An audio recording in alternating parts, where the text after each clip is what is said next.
is nothing more but an illusion.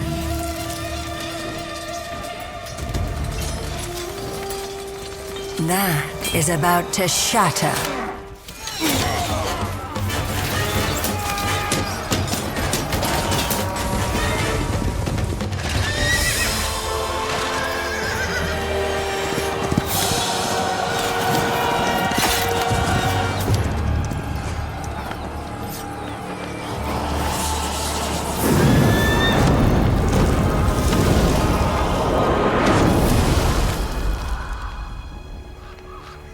Look at how you struggle. So pathetic. So foolish.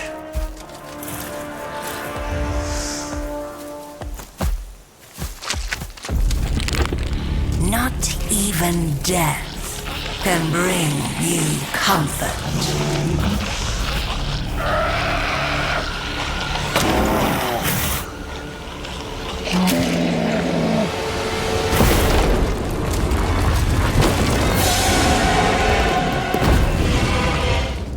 We will be your salvation. Don't resist your greatest desire.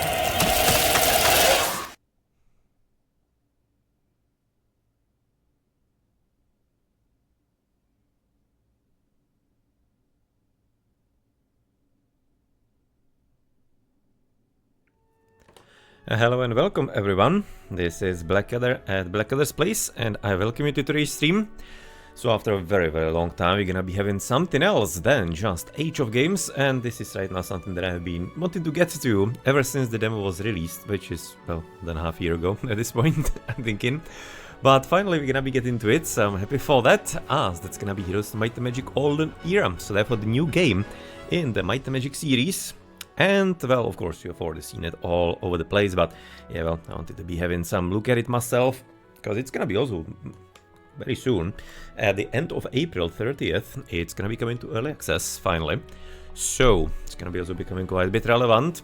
No, and, well, you do have right now the demo available, loving that, and we can be testing it. And, therefore, as you can see, I'm gonna be having the tutorial in here, single player with modes, 3 templates, okay. No in-game time limit, which is cool, so you're just gonna be able to therefore play standardly a full mission, I guess, so that's probably what you're gonna be aiming for today. And hey Buch, zdar bože. You're gonna be having right now also play 4 different factions, Temple, Necropolis, Dungeon, Schisms, so it's gonna be kind of classic. Oh, well, Temple is gonna be a classic castle and knights and whatnot, of course. Dungeon, Dark Elves, interesting. Gonna be some kind of new twists and combinations. The last time I've played, I think I've played the Might and Magic Heroes 7 demo. Also have it on YouTube. That wasn't too bad. The before one, the 6, I haven't played. 5 I've played a bit, but that wasn't really my cup of tea when it went under Ubisoft. I'm just like a lover of the first 3, and well, the 4 wasn't too bad either. I mean, like, there are plenty of problems with that game, but frankly, I enjoyed my time when I was playing the campaigns there. So, it was a decent game with plenty novel ideas. So kind of looking forward what's gonna be this, because after all kinds of adventures and kind of attempts at evolution, this is touted to be kind of coming back to the Heroes of Might and Magic 3 kind of. So we'll see about that, I guess. How it's going to be playing out. No, well, please of course keep in mind that they are still working on things. I'm thinking that this version of the game is fairly old. I don't think they've actually updated them too much. There's like 1-2 updates. So yeah, we'll see how this is gonna be right now faring. So as I mentioned, you can add it to wishlist, and if you're gonna be liking the game, then of course April 30th, that's gonna be early access. No, I guess you can just gonna show standard settings you're gonna be playing upon. Let me check on Steam if everything is running here in OBS. Seems to be fine. The start, the intro unfortunately doesn't seem to be following the settings of the audio. It was very kind of louder than it should have been. But yeah, well, this is what it is. Otherwise, I'm thinking I've already set it up before, because I was already planning on this stream in really for half a year, but there's always something Age of going on for me to have a look at. So otherwise, yeah, playing 1920, 1080 to be making it easier on stream for me, because I have 1200 at the height. Otherwise, graphics fairly simplistic, just gonna be everything on max, I guess. how it is currently. 60 FPS, nothing more for me needed, or for the stream for that matter as well. And I have 60 FPS monitors anyway. Because graphics gamer, or graphics strategy gamer rather. Otherwise I'm just gonna be leaving it as it is standard. Basically I'm gonna be experiencing the game. I always like to be doing it with demos and first likes and first looks. With how the developers want me to see the game and play the game. I was gonna be right now going through some standard settings in here. There's actually Czech language in there. Jesus man, really? I mean, like, it makes sense. I mean, like, heroes are extremely popular in Poland and Russia. And Czech Republic as well, pretty decent. There is some kind of community, but it's a bit surprising to me. Not entirely certain if it was there from the start. At this point with AI translations, it's really easy to be making translations for especially games like these. I mean, like, really. And they have reached some decent quality already, so maybe that's gonna be part of it. Not sure if it's a professional one, but frankly, looking at the studio here, I'm thinking it's gonna be probably at least some, at minimum, some combination. Okay, so just gonna some ideas maybe what could be changed, but I'm probably gonna be living, unless something is gonna be really annoying me, I'm gonna be trying to play through, again, they want to experience things, or they want me to experience things. I'm gonna be fighting the battles, maybe could be trying auto-resolve for just testing purposes, I guess. But I like to be playing my battles, and of course, it's an important part of the game too. Show movement points, alt mode, huh. Like if you're gonna be clicking alt, we'll see. Highlight interactive objects, that's gonna alt as in Diablo and all kinds of other games. Screen edge map scrolling, okay, we're just gonna be living with how it works. Highlight active creature outlined, No, I guess we'll see therefore. So now the question is, should we be playing tutorial? Is it actually good for anything? I mean, like, it's gonna be just a start. I don't know. I'll be almost liking to be just gonna jumping into the game and learning with it. Because it's kinda like a good way to test kinda like the design quality. As in how much of a sense it makes. So therefore, if I can draw upon my experience from the previous games and whatnot, to kinda determine what's going on here in the game. I'm very much tempted to do that. So let's kinda see. I'm thinking I'm gonna be trying to do it therefore. Hopefully I'm not gonna be just like completely stumped somewhere. Tutorial campaigns, single player. Well, like if I would be struggling, then I think I could be trying to do that. But I am very much gonna try to see maybe how they've done it. So 3 modes. Quick game mode where you draft a hero, their equipment and army, and proceed directly to deal with an opponent. Okay, that's an interesting mode. Classic, yeah, well, standard, single hero. Each player controls only. This is very interesting actually, because obviously if you have ever seen some kind of advanced Heroes of Might and Magic 3, for example, especially in multiplayer, which is gonna be seen all kinds of trains of heroes. It kind of feels like a bit of abuse actually in the game when you actually look at it at some top level, but in the end, it is what the game allows, so it's absolutely fine. I mean, like everybody, even in single player, is gonna be using some unit trains here and there. But it can be getting a bit extreme. So playing on single hero, sure, can be a bit interesting mode. Faster paced and more focused. Well, I guess if you're gonna be having Town Portal, it's gonna be what you... As usual, if you have Town Portal and Expert Earth Magic in Heroes of Might Magic 3, you pretty much play single hero mode at that point, but let's see classic. And we have, Jeepers Cross, that's of course the most popular multiplayer map. Never played multiplayer myself actually, or kind of like Hot Seat I have played, but like the competitive multiplayer, not really. Crossroads, Fair and Square, and Shamrock, so okay, different maps, players 4.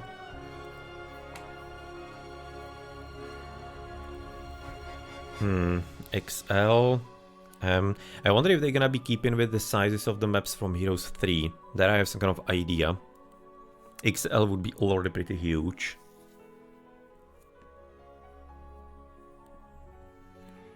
L is already pretty big, and that can be something like 4 hours. I'm kind of tempted to be starting with the Crossroads, because I'm gonna be also learning the game, so it's gonna be, I guess, a bit of a slower game through. So let's start on the normal one, I guess, on the smaller map. Let's not make it too complicated. I think I'm gonna be playing random, simply what the game gives me. Don't want to be given some super advantages. It's like, I don't know, selection simply. Let's randomize it. This is gonna be bug, probably. Yeah, it's gonna be... If you have some problem, you're just gonna be letting them overbug. So what do we have here? Temple Church of the Sun strives to forge the best version of oneself. Its well-rounded troops gain extra benefits from buffs.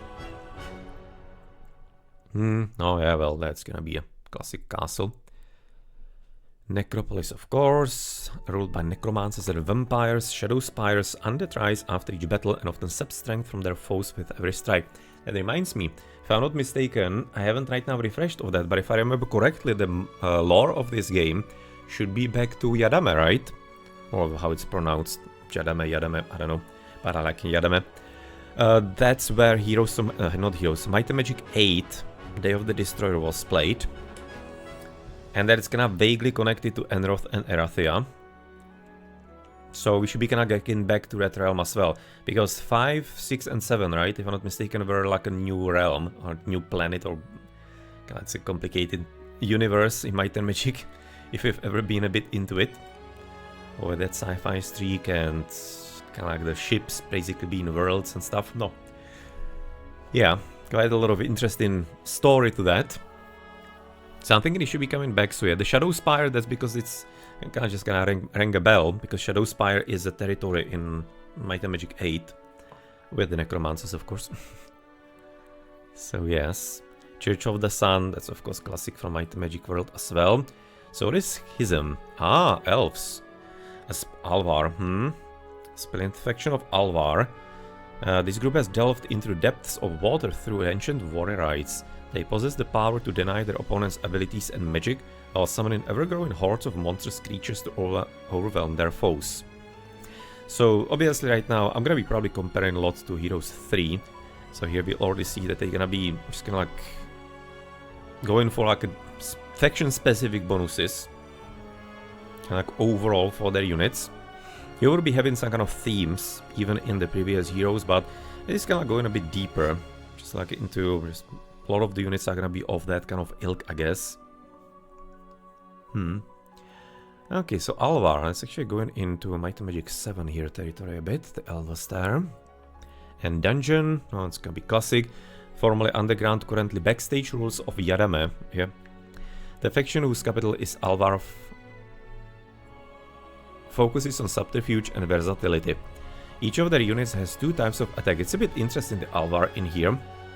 Tied to this, because obviously the dungeon they were in Nyon, the previous games in kind of like the real Heroes, as I call it, before it switched into Ubisoft. This is gonna be, by the way, also published by Ubisoft, but as kind of like not a primary target. The primary public publisher is Hooded Horse. For example, they are beyond Manor Lords and other fairly decent lately games. Unfrozen being the developer. So basically, as far as I understood it, the developers basically created a game or started making it, and they did it so well that Ubisoft took note and gave them a go for it. Because obviously it is still Might and Magic franchise, right? So something along those lines. It wasn't that much of a straightforward thing. But yeah, let's go random. And for the hero, I guess, not sure I'm gonna be going through all of them. Just probably some kind of random ideas. Kind of bonuses and whatnot the heroes are going to be having. Also gonna be going for the random, of course. Okay, so Janhei or Janhei, maybe. Cultist growth in your cities increases by 1. Okay, under his command, cultists gain 1 speed, initiative, and 20% HP. So some kind of expansion of the bonuses. In Heroes 3, you'll be having specialists. They'll be giving you bonuses to specific units, or maybe new resources per turn, or money or whatnot, or having some special ability bonus onto, I don't know, whatever kind of skill. Their attack and defense increase by 1 for every 3 hero levels. Okay, and enemy cultists lose an equal amount of attack. Oh, it's interesting. It's gonna be also right now touching the opponent, huh? So basically getting somebody who's gonna be countering the opponent is gonna be also of interest, instead of only thinking of your own bonuses, sorry.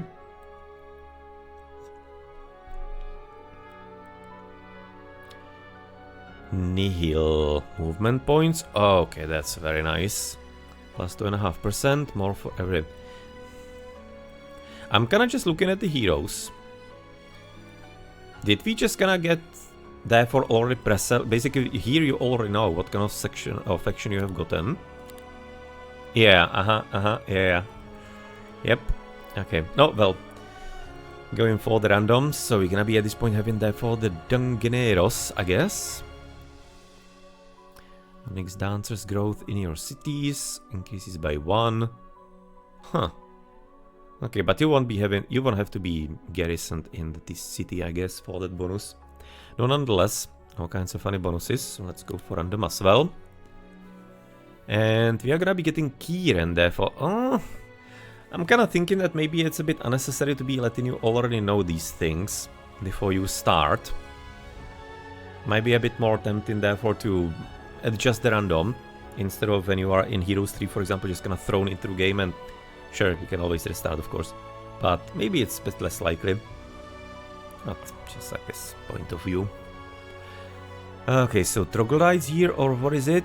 Branded as a heretic by the church for his inability to see the chalice, he found mutual respect with those who had no such prejudice.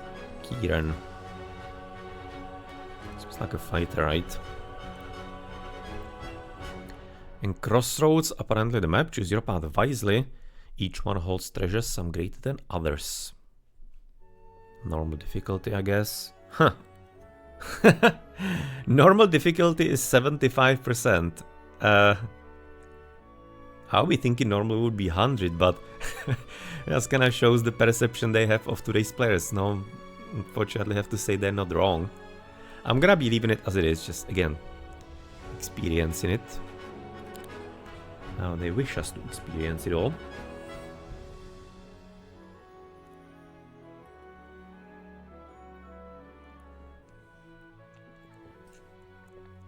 Generation is taking quite a long time.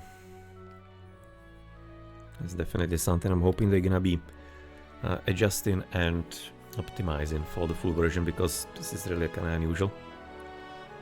Not like I'm having the newest computer, of course, as far as CPU especially, but still.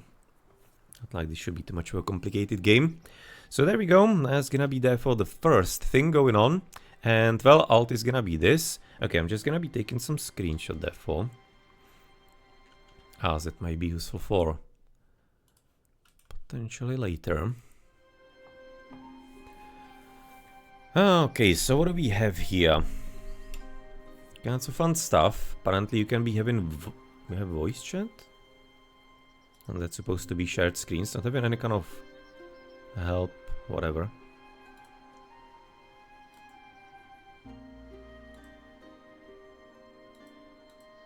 Okay, that doesn't do anything apparently. In there. Ay, it doesn't hold in the window. Okay, that's kind of problematic. Okay, didn't want that. I was just gonna trying to see if numpad is gonna be working. Okay, that's a bit of a problem then, if he can't be holding in the screen.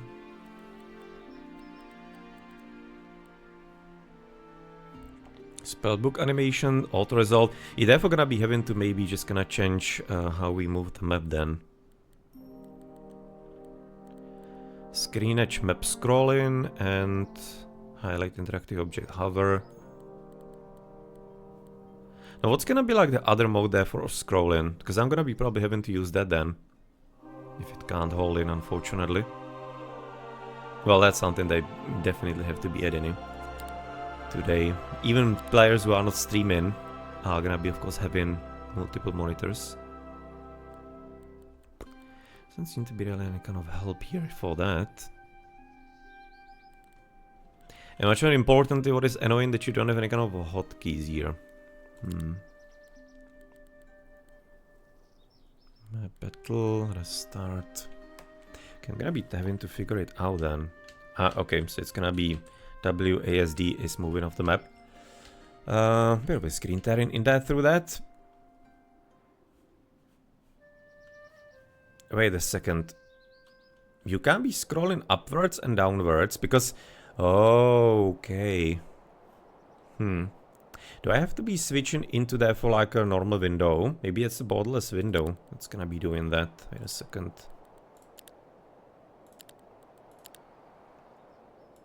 Let's see if it does something.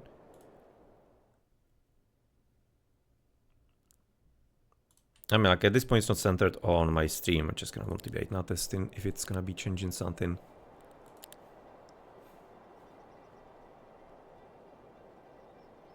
Yeah, you have to be going for the that's something that sometimes happens. Side as well here. That's gonna be a bit annoying. Okay, but nonetheless, I'm just gonna be there for going back to what we had. So this is not entirely all that well prepared.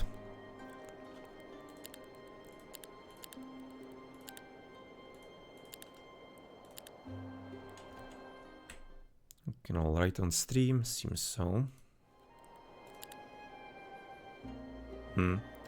Yeah, I'm gonna be there for having to move through WASD then. So that's a bit unlucky, but well, it is what it is. Can't be using the mouse here too much. But we are gonna be there for starting with the dungeon, so let's have a look into the city. Okay, so so it's gonna be kinda standard as we had in the previous game, so that if you're gonna be clicking onto a building, you're gonna be getting something, but otherwise, not entirely all that evident which buildings are basically like interactable. Sure, they kinda glow when you go over them, but they definitely do not stand out. It was a whole lot easier in, for example, Heroes 3, right? Because you were just gonna have distinct buildings, and otherwise the city was kinda empty-ish. Which, on one hand, it could be seen as maybe kinda weak, but on the other, it of course allows for visual clarity. So sometimes if you're gonna be doing too much, you're just not gonna be helping your game. But nonetheless, we are gonna be also having right now the shortcuts in here on the left side. So construct new buildings, recruit, upgrade. Exchange. Gonna be in a market, I guess, for that. And what are these? I mean, like, you are having some... yeah, having some tooltips, but some not. It's a bit odd. I'm thinking they're gonna be really expecting that people go through the tutorial. I mean, like, again, vast majority of people don't. And at the same time... So, therefore, you can't be saying, you have a tutorial, so watch the tutorial. That doesn't help if the player all released because he can't play, right? So, tutorial is nice, but you still need to be accounting for a vast majority of people that won't be doing that. Okay, so it's gonna be there for Mage Guild, apparently. Level 1. Okay. There's a fancy right about now way to show the spells.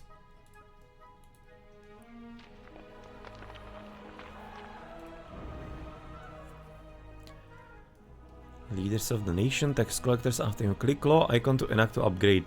Oh, okay, so you're just gonna be able to get even some further improvements in here. I'm kinda halfway thinking I'm probably gonna be going through the tutorial, then I just will be having a first look in here. And then going through the tutorial just to be getting an overall idea, not to be missing anything. As apparently they have added quite a few things. Friendly creatures take minus 5% damage. So basically have a tech tree for your units overall. Curious idea.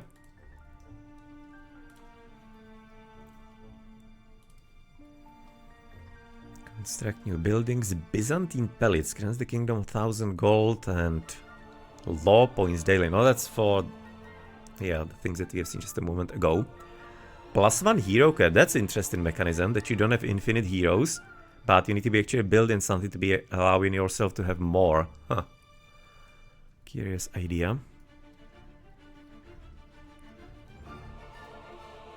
Okay, Warren, that's gonna be for troglodytes, yes. And that's what you have the bonus for right now, the hero. Enchant magic scrolls so that they grant spells of maximum level. Whew. Okay, so oh, that's an interesting idea. So that potentially, if you're not gonna be having some good spellcast, you're just gonna be able to give him something for a specific fight or situation. That is curious. Okay, that's the kingdom, 1500 gold and law points. Well, usually in Heroes 3 it's kinda useful to be getting the military buildings first. Like Inferno Troglodytes and Toxic Troglodytes, sorry. Amphitheater, Onyx Dancers. And it's gonna be leading us to Medusa, I guess. Save house. A labyrinth is gonna be, of course, Minos. I guess let's go for example. Okay. Long enough animation so you're gonna be at least able to notice where it is. It's okay. We can recruit some creatures. So, how much do we have? 20,000 we had. So, of course, Troglos, all of them. Okay. Fighting style, hit and run. Returns to his original position, so it's practically a harpy. Weak spot, lucky strikes deal 100% damage. Maximum possible luck is increased to 5. Instead of normal movement, teleports, ignoring obstacles and traps. Like a fire elemental. Or fire, energy elemental rather. Chase enemies. Provokes counter attacks. Okay. They do what? Perform a long reach attack, which deals minus 50% damage. Huh. Interesting. And Onyx Dancer does what? Fully sentient inhabitant of Yadame. Morale. Ranged attack. Replace with a melee attack if an enemy is adjacent, minus 50% melee damage. Of course, and if the target is 3+ axis away, deals minus 10% damage per hex. Up to minus 50%. Wait, what? So therefore the optimal place and optimal distance is 3 hexes. Well, that's an interesting approach to archers then. Because otherwise in Heroes 3 you will be having from a certain distance like half damage, right? Or reduce damage in general. Okay, that's kind of curious.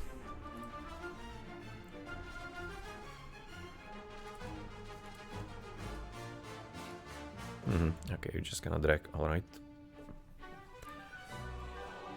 So I guess you're gonna be probably right about now putting the archers somewhere upwards here. Maybe into the last spot here.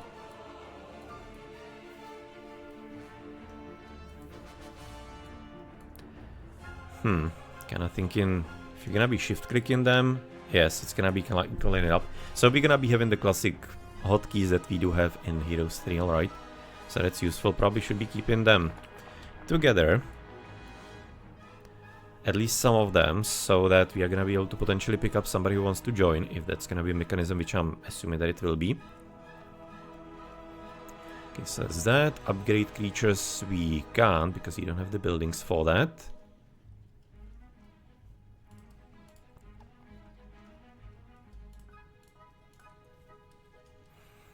And we can potentially get a new hero, Stinger and Arturius Veritas. I'm just gonna be probably keeping what I currently have. Could be probably enough. I mean, like how the skin is moving based on where you are depending. Frankly, it's annoying me a bit. It's kind of interesting, just like to be in, but it's slightly throwing me. I'm not entirely certain if I'm gonna be hopefully getting used to it, but it's an idea, I guess.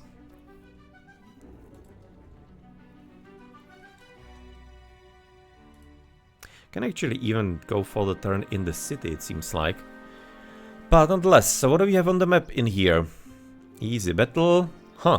It's actually letting you know if it's gonna be easy or not. 2249, so instead of few, lot and whatnot, you're gonna be getting direct numbers. I mean, like, I understand why they do it today, but it just, there was some part of charm of it.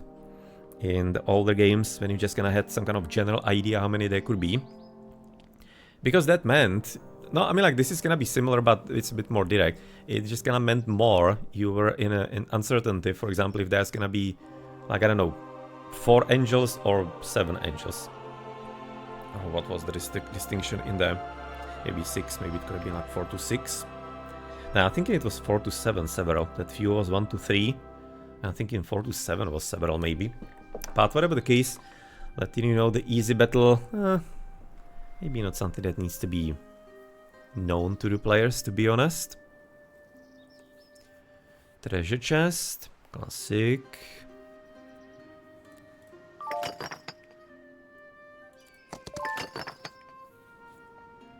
Of course, the sound is very similar to Heroes 3, as the collection goes.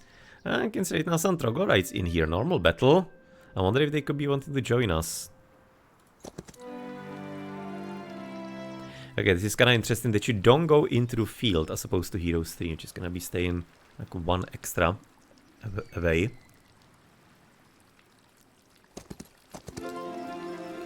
Of course, getting XP. This time that's not gonna be the kind of story.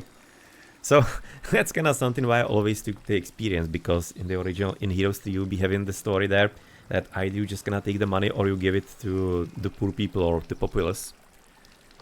So...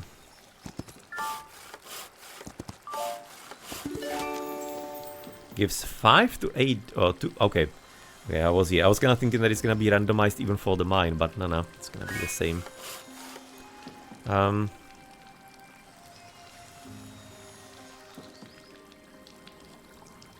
Is it gonna be stone topside then? Hard to say.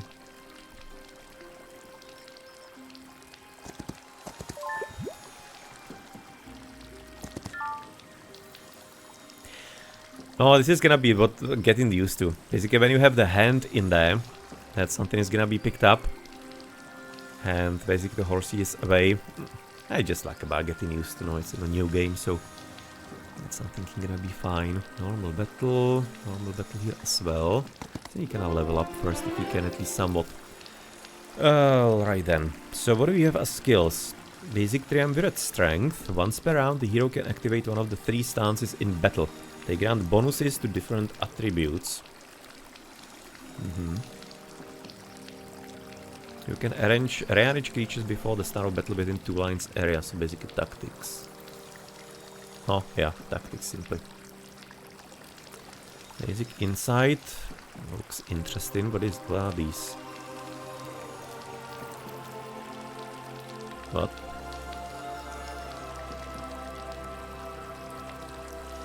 Okay, enlightenment, insight plus 10%. Civic innovation. Hero gains 100% law points. Bonus is doubled if the hero knows leadership. Oh, so there are some kind of like combinations, I guess, with the skills, right?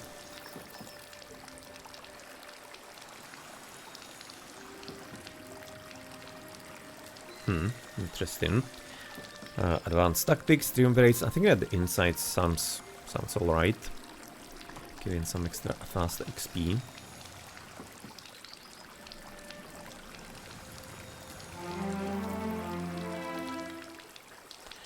Your turn begins, because we don't see any kind of opponents, so no movement there yet.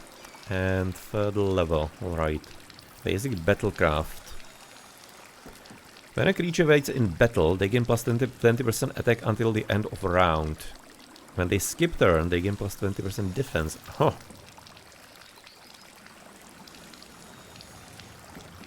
That's very interesting. I mean, like, waiting is pretty common. I'm gonna be assuming it's gonna be here as well. Let's pick it up.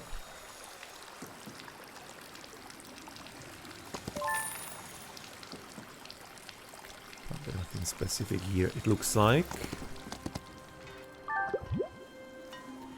Summit Automaton. Permanently increases each visiting hero's defense by 1. Alright. Really? You have to be going through the other side here? I assume so. Normal battle. Easy battle. Let's gonna maybe go for some battle here finally. And enemies fleeing. Well, if they are, then let them run.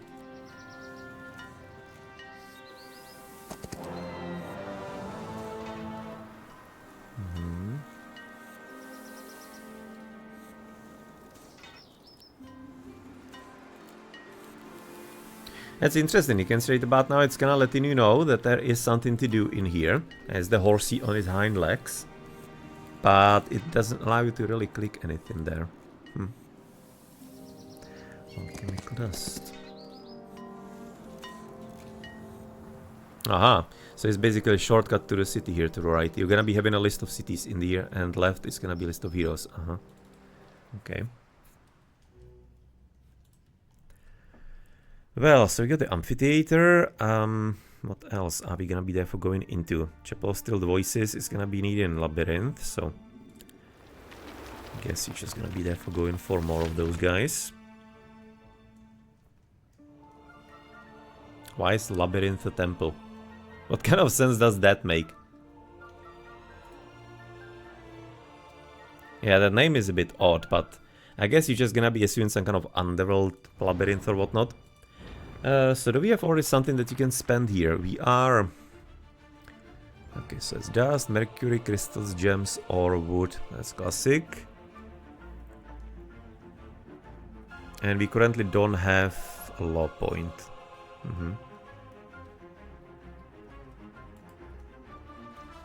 Yeah, so I need to be now waiting for that to be a thing. Okay, so you waited. I wanted to be testing that. So you wait a turn, and you... No, well, we didn't see any kind of movement, probably because simply we didn't see any kind of heroes. I'm just gonna wait when that's gonna be happening, but evidently there is gonna be a possibility inside the city. If you're just gonna be waiting for something to be built, I guess. Guess therefore still voices is gonna be next.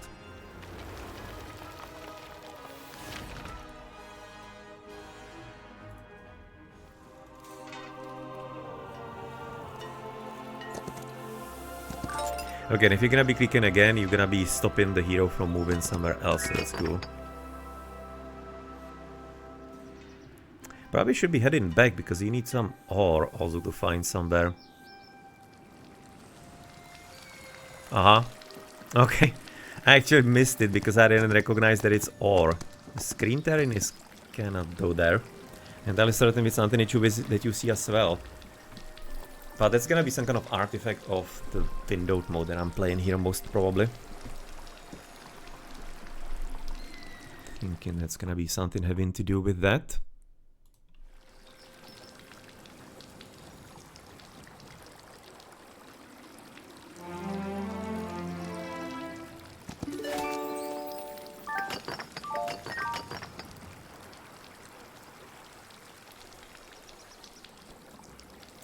Can I be therefore go for the easy battle in here?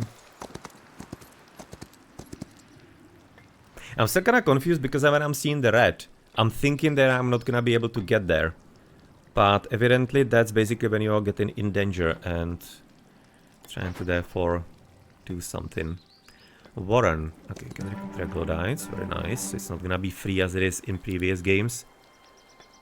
Not even troglodytes are gonna be free.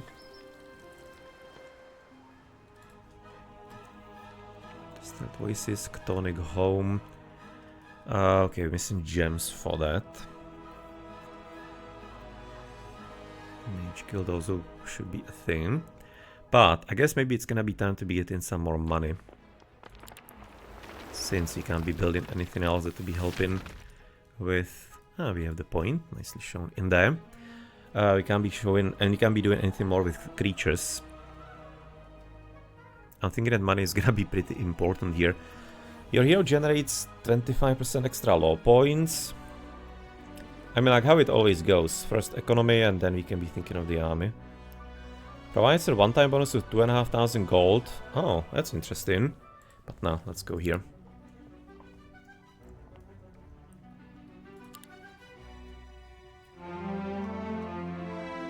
We have immediately a new one.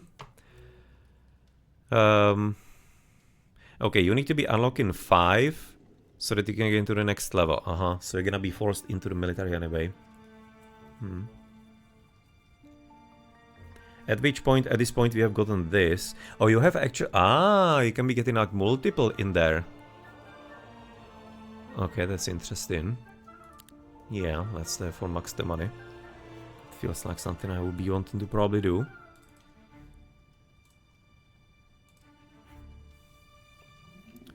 Byzantine Palace.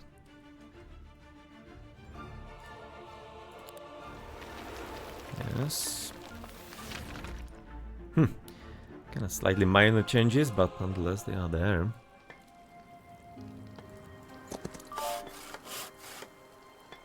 It'll be just a bit of learning experience as well, as far as where we can actually go and what we can do in general. Otherwise, zoom level seems like pretty decent. I mean, like, graphics are... They are of course a bit, cartoony and whatnot, but I think in a fairly okayish manner for the game that it is. It's not extreme. I'm frankly liking a bit more of what is Heroes 3 or 2. 2, for example, I like the aesthetics the most. 3 is also pretty nice. So I'm definitely not against like a bit more realism even in fantasy. But this is, I think, kind of alright. Maybe a bit too cartoony, slightly, for my taste.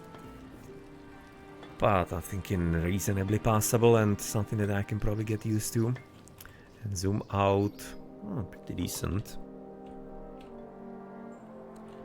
Okay, so this is gonna be the whole extent of the map.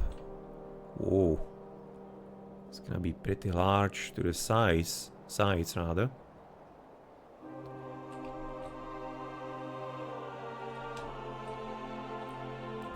No, doesn't seem like too much of a small map if it's gonna be all walkable. Easy battle for a gold mine? Well, it doesn't seem right. For everybody fleeing for us. But again, I don't usually murder people that want to be fleeing, so that's kinda how it goes with me. What is the day? Day 5, right? Yes, day 5. So you're not gonna be having the new monsters yet.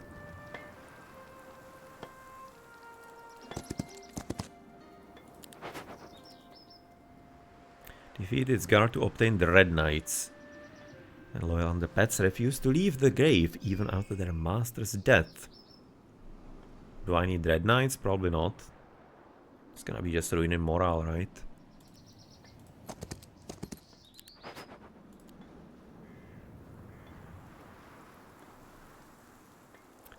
Abandoned card. Once per game grants a random small reward. Okay, so it's the classic card that you have in Heroes 3 as well. Standard. Oh, now there's gonna be a direct path, okay.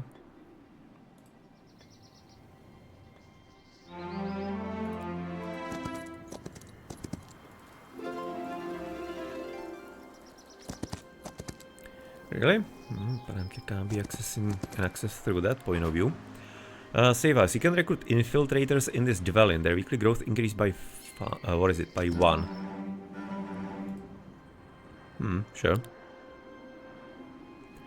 We can get those boys. And we are gonna be there for almost ready for a fight. I'm very curious if they're gonna be really wanting to join, because we are a hero that is into troglodytes, so we're almost thinking that maybe there's gonna be something to it. Well, so Byzantine Palace is basically done. What else do we have here? Bank produces 1000 gold per day. Marketplace, sure. Artifact, who cares? Produces 2 gems per day. No, classic silo. Producing 3 gold, 3000. Lyceum allows to enchant magic scrolls so that they grant. And Gymnasium levels up any visiting hero. So that's 5000 gold, Jesus Christ. That is very expensive. And definitely something you're gonna be wanting to probably do a bit later. To maximize the bonus on the resources. But I'm thinking that Mage Guild needs to be done. So I have to get some actual spells here. So what did we get, I guess? Arcane Magic Tier 1 restores +1 focus charge, energize. Energy explosion, all creatures in 1 hex radius take 30 magic damage. Right, so something like an energy fireball from a bird's eye. Reveals the borders of all areas, including those hidden by the fog of war. What is an area though? Shift for more info? Okay. So base mana cost 10 to 6, reveals the location of all enemy heroes, and reveals the location of all cities. Okay, so that's this. So that's, yes, the view air and earth and stuff from 3.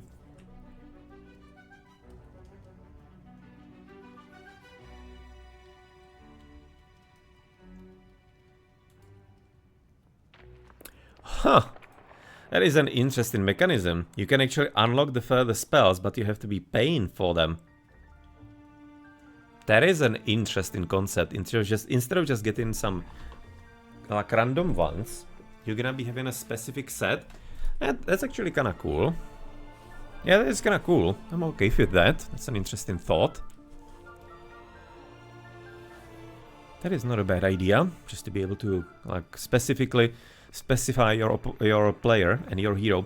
At the same time, it might be a bit problematic as far as replayability, because you're gonna be probably tending to be very often homing in onto some really OP combination, and you might not be necessarily wanting to. Oh, I mean, like, sure, you're gonna be wanting to experiment a bit, but nonetheless, it just kind of feels like you're gonna be finding a direct path.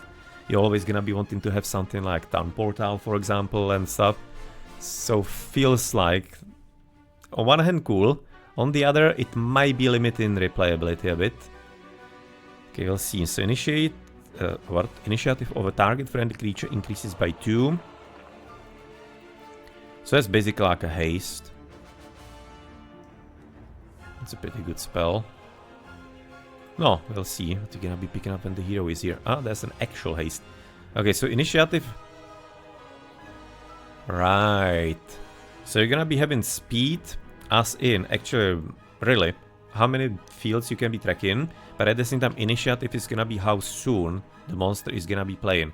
Which, in Heroes 3, for example, was, no, well, of course no, on the speed of the unit. So the furthest it could be going, well, fastest it's gonna be starting. Okay, so it's gonna be split in half here. Healing water. Well, and blessing. No, I'm thinking that speed. I'm thinking that haste and blessing is gonna be wanted here. But at the same time, even no, it's gonna be curious.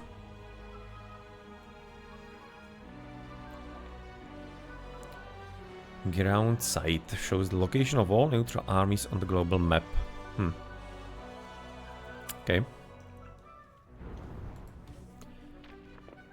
Yes, let's max the money.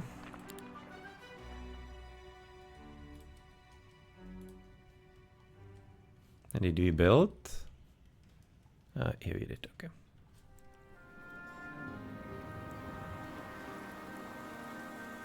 So far also the music is kind of decently subdued.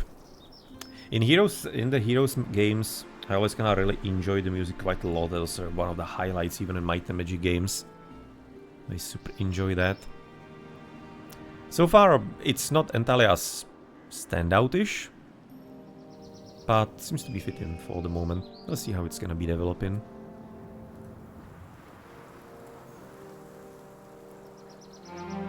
Okay, we actually wanted to be going into the town and after into them. Let's see if they're gonna be joining us.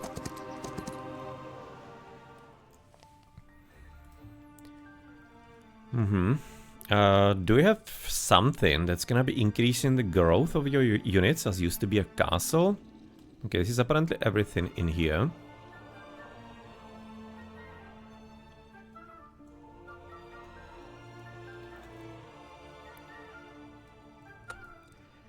Walls.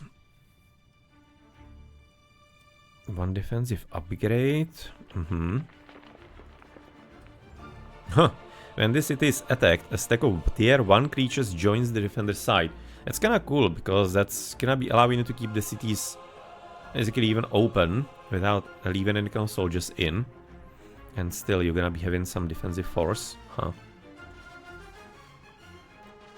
Okay, at this point I want to be keeping money, so I'm not gonna be paying for the bank, it's a bit expensive. Thinking I'm gonna be rather actually upgrading. Probably the Warren, let's see.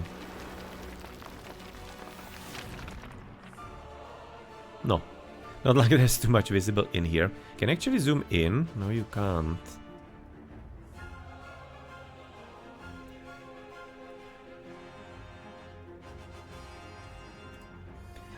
Okay, so you have that ready, and let's maybe get right now the resources extra. It's gonna be helpful for the next turn.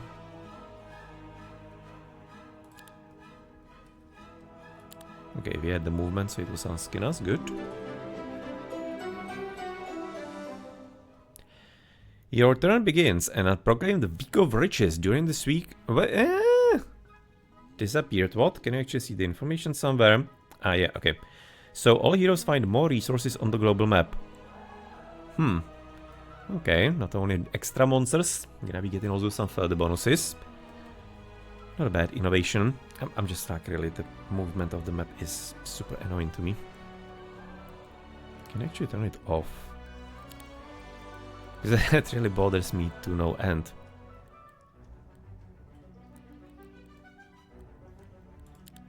City camera mode. Yeah, that's gonna be that, right?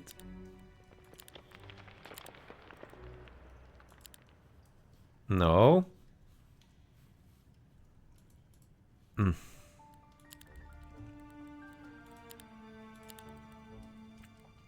So that wasn't that. Controls, movement points, highlight, screen edge, highlight, sure.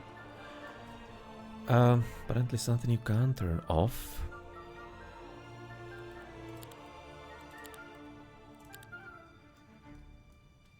It reminds me, as an odd quick save. So if you're gonna be saving, dungeon, necropolis. Yeah, that's kind of what I was testing, of course, last time. And today as well. So that's interesting. You're gonna be basically having... Oh. Yeah, for all of these specific saves. That's cool. It's interesting having actually saves for specific maps. Not a bad plan, I guess. They're probably not gonna be too large, I'm gonna be imagining. But autosaves, I guess, working, so that's all fine. We don't have to be there for dealing with anything else. Well, right now we can be keeping there for the puntos. Or we rather need to be keeping the puntos, I guess. It's gonna be correctly set, and we're gonna be there for buying ourselves some monsterenos. Okay, so let's get those. I guess probably everything, right? Yeah, we have money for everything here. We don't have to be skittish about it. And interesting is that we actually updated the troglodytes, didn't we? Yeah, we got actually Warren 2, and you have to be manually upgrading the creatures after, huh? It's a bit kind of like over the hand, I guess, maybe.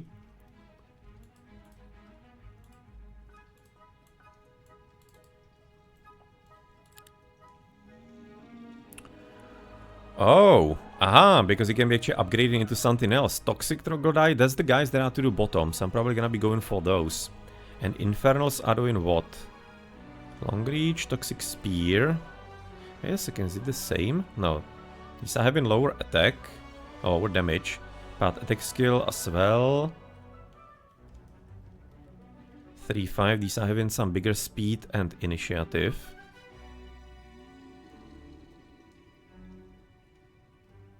Counter attacks twice per round.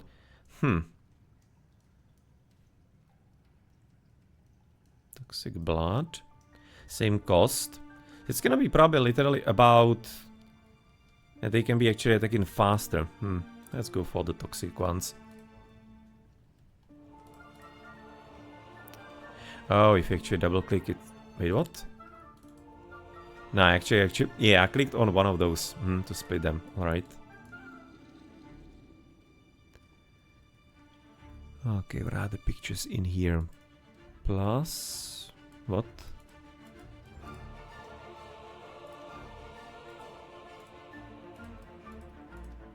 Okay, so that's split.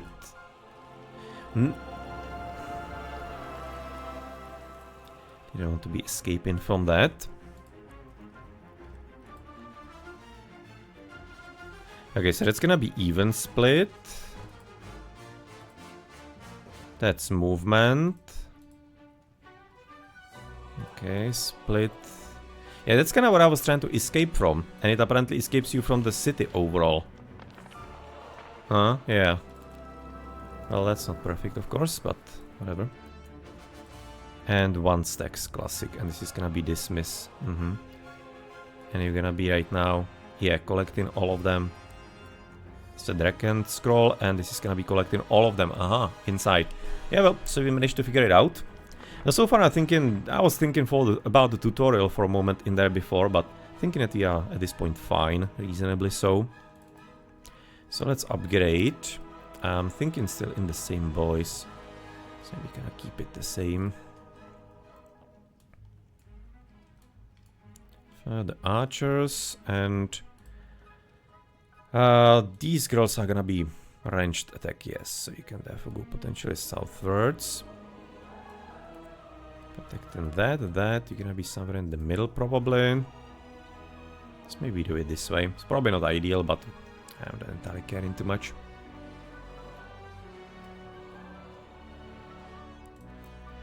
So let's maybe upgrade somebody. Can we upgrade maybe the Medusa? It could be cool to upgrade 3000. Yeah, let's do that. And we have also two versions in here. Medusa Sculptor. Slither, Petrification. Slither. Okay, so these are having the Petrification. Melee attack and petrifies the target unit until the end of the round. Petrified target takes double damage from normal attacks, immune to magic damage, and it skips its turn. Okay, that's what you're gonna be wanting. Arrow barrage, sure. Marble arrows. Reduces the target initiative by 2 until the end of the next round.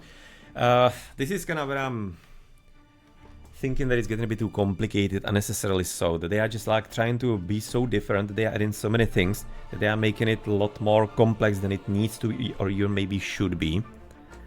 You kind of don't want to be just doing too many things there. Counter shot. Really? And struck with a wrench attack, it's gonna be taken back. Sharpshooter is very interesting skill though.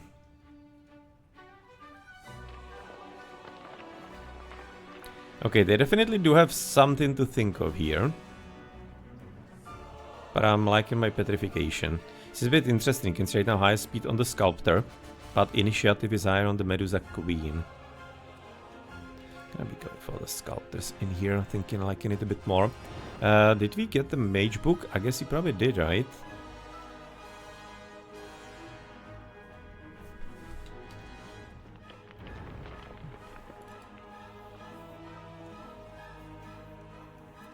Blind Folk. Under his command, troglodytes.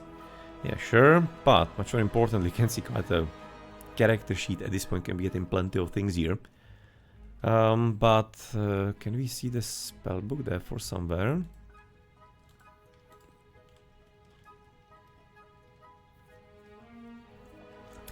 Kieran, born blind in a society that saw blindness as a sin, was falsely accused of heresy over a cattle dispute. Rather than confess, he chose a trial in an underground labyrinth, where troglodytes aided his survival. His return was seen as divine favor, but feeling betrayed by humans, he left them behind, choosing to stand with the troglodytes instead. Good for him, I guess.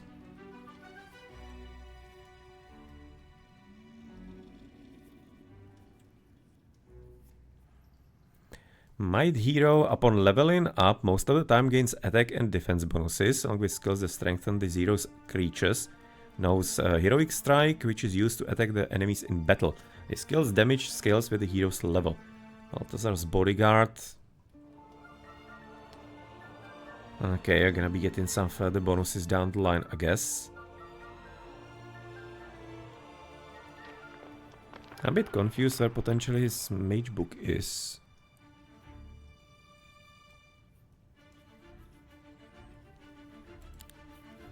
Yeah, we're just gonna be assuming that he has the spells then. Thinking that we probably need to be getting the haste.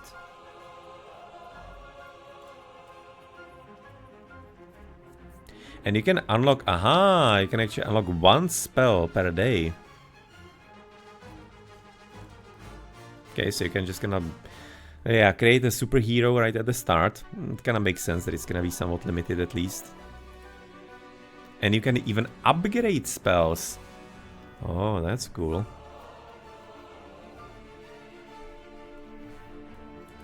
Focus charge. I think you're gonna be proving there for the explosion here. And you can upgrade apparently in an unlimited way. Plus 2 targets additional. And does it actually show what's gonna be the upgrade though? Doesn't, right? Alchemical dust. 2 and 3. Plus 1 per every 2 hero spell power. Right. Okay, so it's basically, was it showing? Speed bonus 2 to 3. Speed bonus 3 to 4. Oh, that's like the upgrades. Okay. So that's not like a piece of the spell, as in what it does or whatnot. These are actually the upgrades. You have 3 upgrades. Right. Okay, cool enough.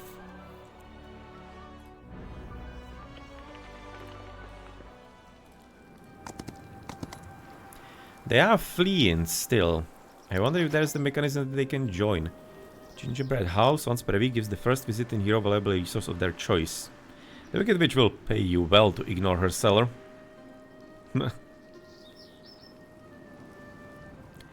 Well, not gonna be visiting the...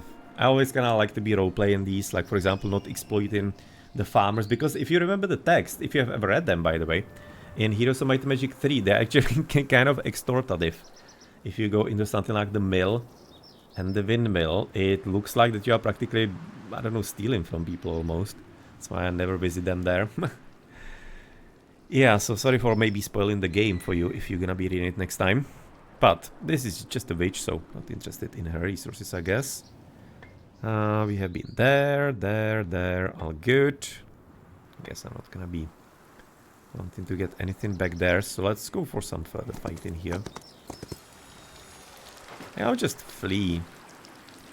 Beer Fountain increases each visiting hero's luck by 3. Liquid gold. Okay, I guess. On attack skill and... okay. Now one of those days I'm gonna be having to go for a fight. Does it actually stack if you're gonna be having another one?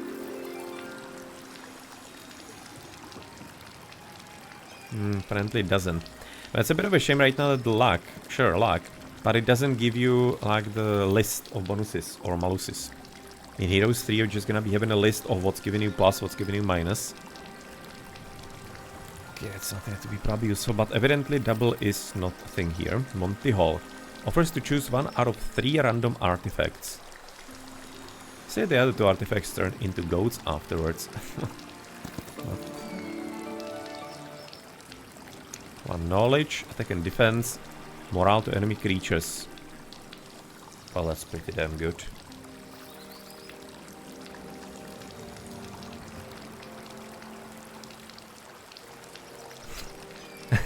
Soulless Sash as opposed to all other sashes notorious for having souls.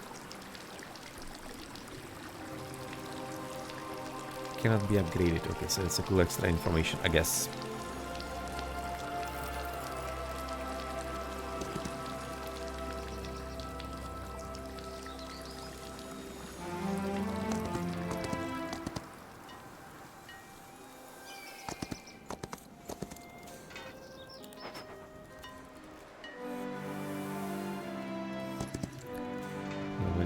Garden, of course, so far classic bonus points and places and everything. Nothing too unexpected.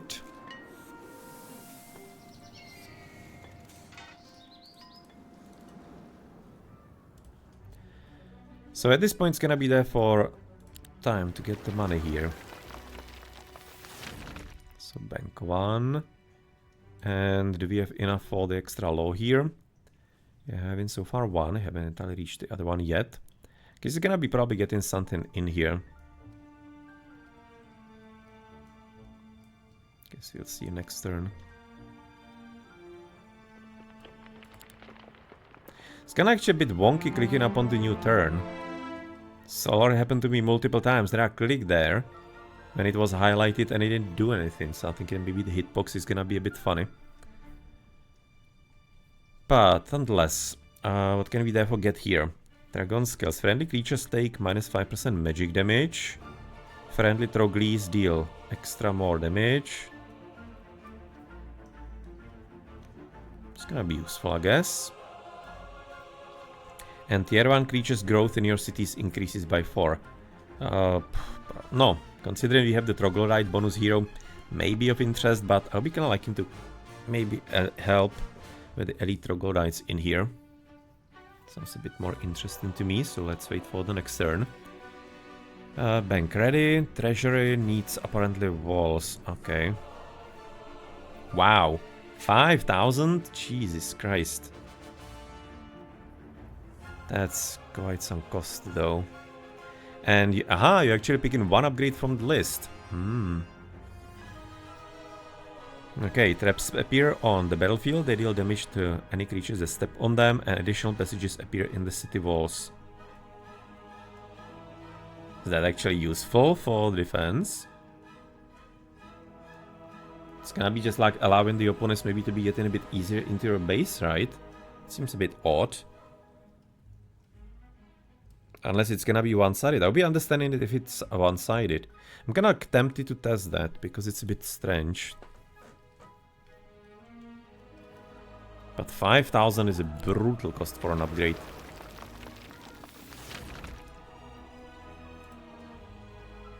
And then you're gonna be... Oh, well. Interesting one.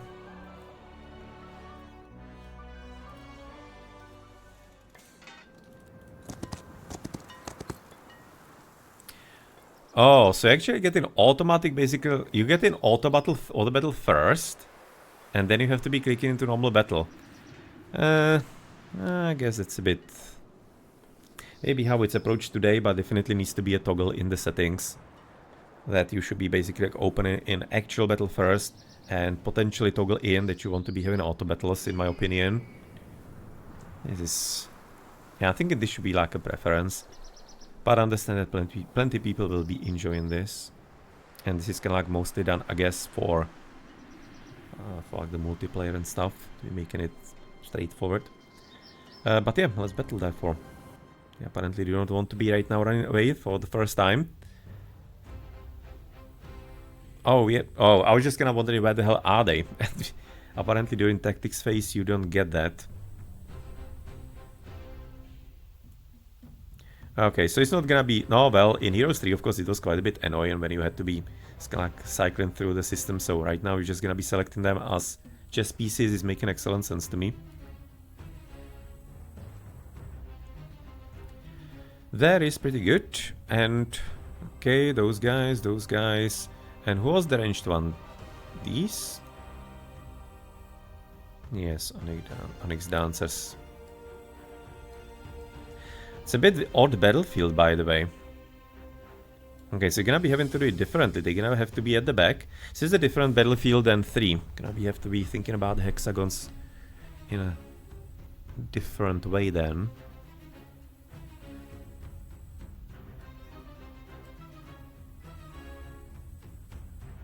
They need to be a bit more forward. Those probably backwards. Trogly's up. No, we'll see if they... No, they have skeletons. They're not gonna be having anything to spell it. Cast a spell at us, I'm assuming.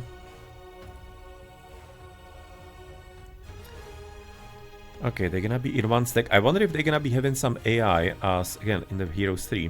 Where you basically just like they split according to your strength. Either they're gonna be a huge group, or they're gonna be splitting into different smaller ones. Skip, wait, classic, fighting style, hit and run.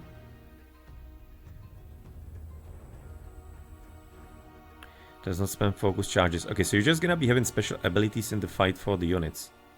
And you can therefore activate them or not. Curioso. Heroic Strike, that's therefore gonna be for the hero, right? These special abilities. Minotaur stance increases the hero's attack. Only one stance can be active at a time. Okay, so these are stances. Dark Elf, hero's defense. Spell power, and the first one is therefore damage to target enemy.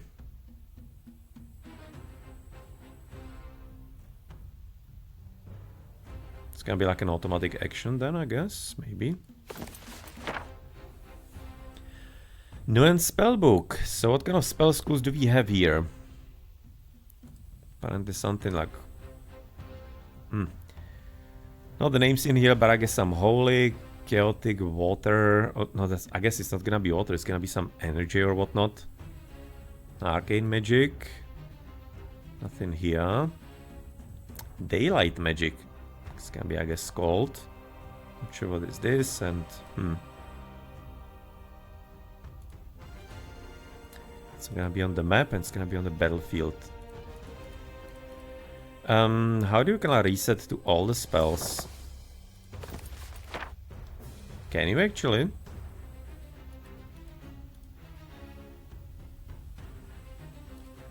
Oh, right. Okay, so click and click again, you're gonna be deselecting, alright. At which point it will be, if that's actually that system, then why not go all the way? And it will be just gonna select in whatever kind of spell schools you want to be together, right? No, okay. I guess I just want to be there for seeing what it does.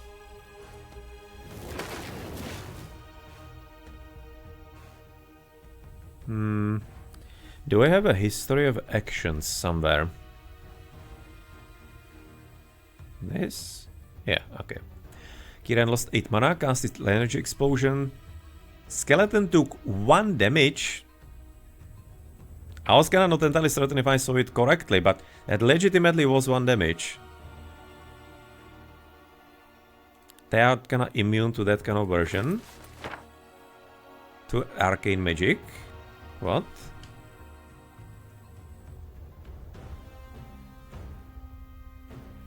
$40 magic damage per focus charge.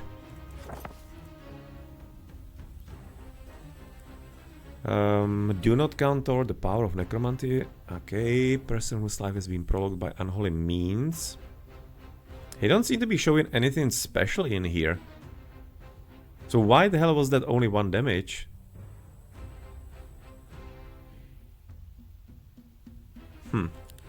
Well, that was kinda disappointing, therefore. Unless it was just gonna... I don't know, it wasn't showing wrong. Well, whatever the case, you are therefore waiting. You are a sharpshooter, so you're gonna be able to do maximum damage anyway.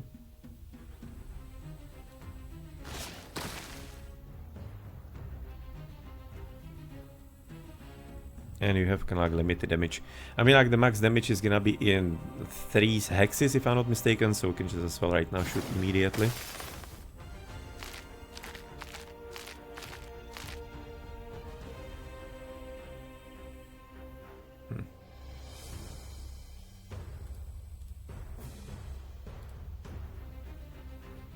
I'm gonna be casting it again because that was just like so odd.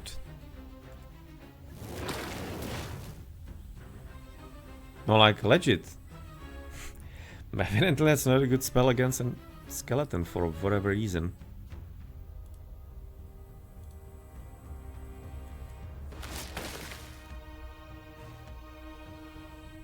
These girls be good. Still gonna be a bit too far away, but I'm gonna be letting him come in.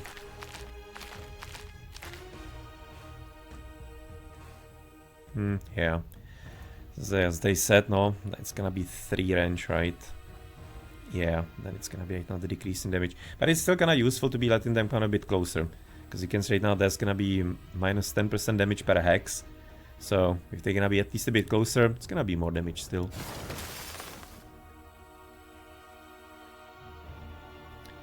Troglyphs are going... Yeah, I'm gonna be wanting to get the Troglodytes into action since we are having the bonus with them.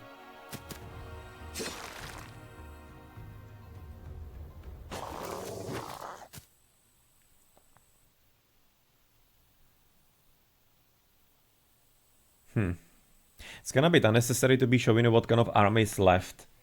Like I'm thinking, maybe I'm just kinda used to it. But of course in the previous games you're just gonna be getting there for what you lost. Just making a bit more of a sense to me, but I guess it's just like getting used to it. Just a different approach. No, and what do we get as a new thing? Siegecraft? Well, ballistics usually not too great. Basic nightshade magic. Tier 3 nightshade spells. Okay, so the spells are gonna be the same as before. So first 2 levels everybody, and then you need to be having a skill for it, right?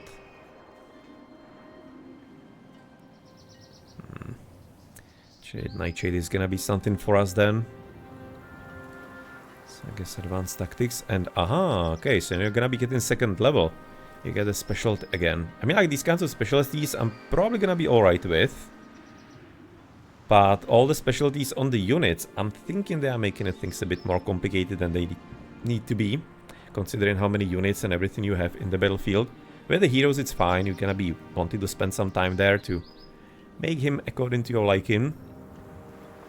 But yeah, just like different levels of complexities and complexities in different places have like a different result upon the game itself. Friendly creatures gain +3 attack for each adjacent enemy. So if you're gonna be having some strong boys, it's gonna be a pretty good skill to have. It can tank. Easy prey. Whenever an enemy waits, friendly creatures gain +2 initiative until the end of round. Huh. Interesting for PvP, probably. Energizing mana, +1 focus charge each time your enemy uses a spell.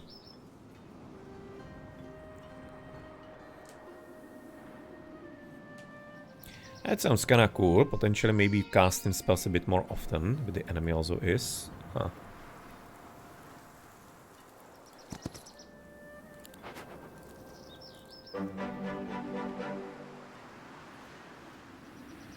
Once per week gives 3/5 Mercury to the visiting hero. Whoever left it here absolutely needed more. Okay. So we kinda stole something from somebody. I'm gonna be having to read those a bit more to properly roleplay, as I usually do with heroes.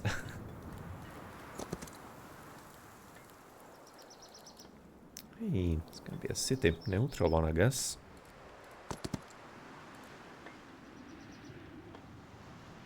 That's definitely easy fight.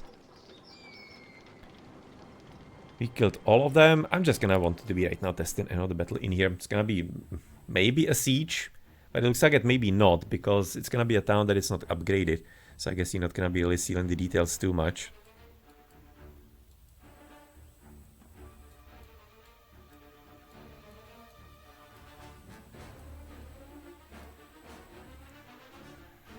Okay, boys, let's come and let's go.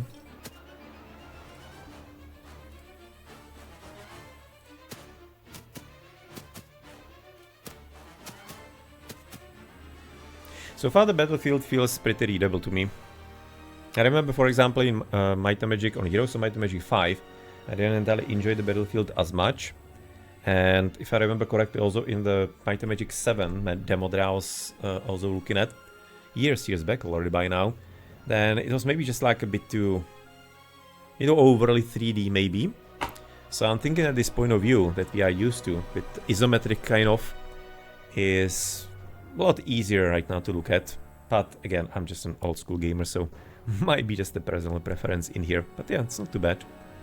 Can definitely just gonna read pretty recently what's going on. Also on the Heroes of Might and Magic 3, I usually didn't use the hexes. But that was because I already had a feel after 20 years, or well, 20 years and whatnot, of how far and whatever, just kind of like how the mechanisms are there. So here, so far I don't really have too much of a problem with the information. This is something I'm liking. You're hovering above the unit and you're just gonna be immediately seeing the info, how far it can go. It's obviously the most important piece. But again, just the amount of special skills and statistics that everybody has. No, that's gonna be taking some learning to do. Thinking that's, again, the complexity at kind of the wrong point for the type of game that it is. But nonetheless, you can kind of ignore it if you wish to. You don't have to be really learning it. And it's just gonna be, kind of like how it's lately said, vibing it and kind of learning how things are approximately. Maybe it's gonna be enough to do that. Have some decent fun with the game. But nonetheless, let's therefore get the spell, and this time let's hope it's gonna be a bit better, the explosion. No, it still isn't. Like, we are just gonna doing absolutely no damage with the spell. What the hell? I don't get that. It's legitimately confusing me.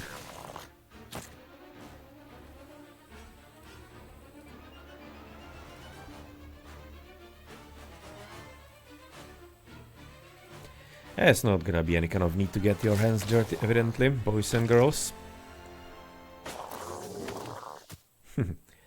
No choice but to accept the result.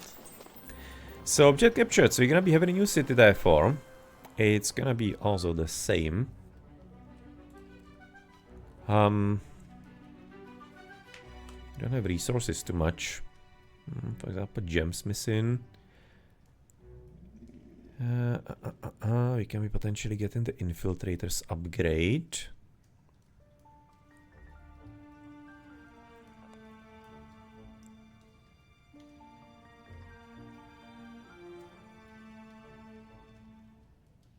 Kinda tempted not to be actually spending anything here. At maximum, let's get the market, for example, doesn't really matter. And yes, right now we have 2 cities in here. Unfortunately, you don't have any kind of overlays, as in, for example, for the names of the cities, I just kinda right now noticed. As Underspire here. And it's gonna be Alvar. But it would be nice to be having overlays, as in on hover, having some extra tooltip for that, to be honest. Don't have resources for anything. And we have therefore only 2 points. I was waiting for the elite Troglis, right?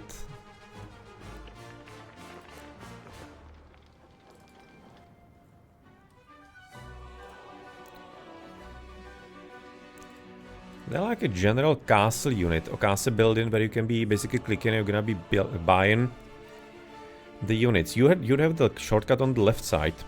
I'm just gonna use to clicking on castle here, I guess. But, well, no need, I guess.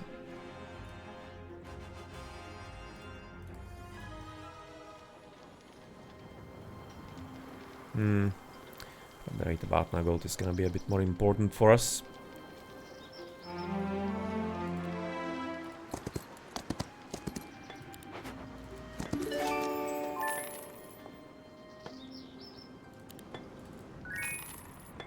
Oh, okay, so you can be basically doing what you could have done in Heroes 4. So basically having some guards for the mine. Right. That's cool.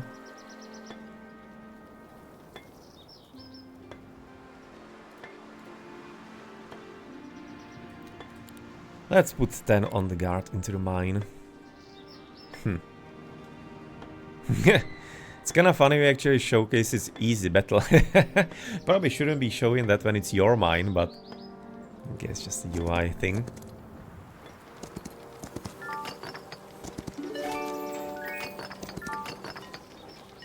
What is this? Daylight Shrine allows the hero to pick up and learn 1 out of 3 random daylight spells. It's kind of interesting that it's gonna be letting you choose the spells. Because in the previous games you'll be just getting a random one. Which, well, could be a bit annoying here and there, but not like they were usually things that were important for you learning spells, frankly. Well, let's not pretend that. This is not accessible from the back, I guess because of the trees, maybe. Alright, so... Treasury. 5,000. But we don't have the gems. Can you get gems somehow? Resource depot is producing... Aha, so the resource depot is right now for the gems. Alright. So let's get market there for... And that means that on the other city we're gonna be able to get that. Oh no, because... Yes, right, because you don't have the other things.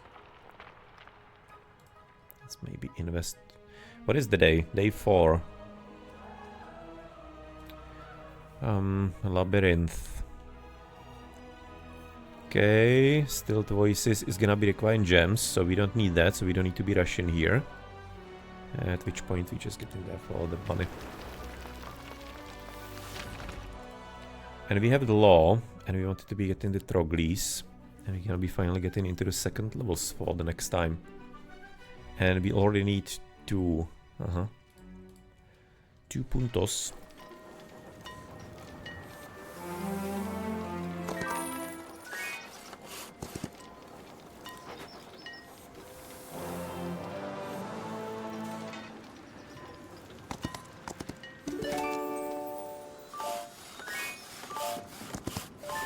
Hey! Come on. I was kinda thinking I'm just gonna be missing it for this turn. But nonetheless, can we finally have in the gems? That's something that we needed here. Alright. Save house. You can recruit infiltrators in this dwelling. Sure, I guess, but I guess the access is from the other side. But so far it really looks like that the difficulty as far as the monsters and whatnot is pretty on the low side. I mean, like I was going for the normal, that's simply the standard that the designers want us to play. It feels to me that's gonna be a bit too easy. Again, if they're gonna be having some IGN people streaming and testing the game, they need to be making it accessible. But yeah, seems like it probably high difficulty is gonna be for normal gameplay for people who actually have some kind of idea.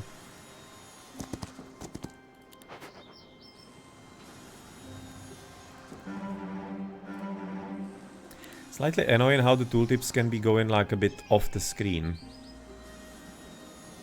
And that probably needs to be handled a bit better so they are gonna be more floating and they can be having different places on the map. So what do we have here? Clench. Wow, okay. Clenching ring. Overtime effects cast by the hero last +1 round. Shamaniac Soul. Helps one cling to incantations as effortlessly as birds cling to branches in their sleep. When having 2 items. Oh, that's a piece of a set. Okay, so that's the Shamaniac Soul in here. Plus 25% maximum mana, that's pretty good. And having 4 items, spells in spellbook have maximum level. Seriously, that's nice. And if all spells must have minimum level due to another effect, neither is active. Huh. So yeah, they just gonna account in for specific combinations of artifacts. And they're gonna be canceling each other out. Yeah, that's cool. I mean, like, that was already in Heroes 3.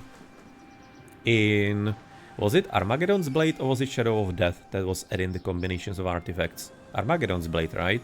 Yeah, it had to be Armageddon. Because you were combining things there, if I'm fairly certain, for campaign. Or fairly certain, I'm thinking that I was.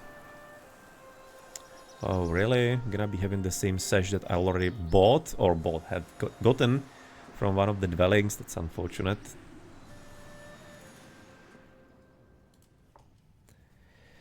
Right, resource depot. I can get a treasury there for sure. Cool. Tonic home. Okay, we need to be getting a bit more gems for that. Yeah, thinking that for the treasury when we can get that. And we are having still plenty of money, so we can be potentially getting something else here as well.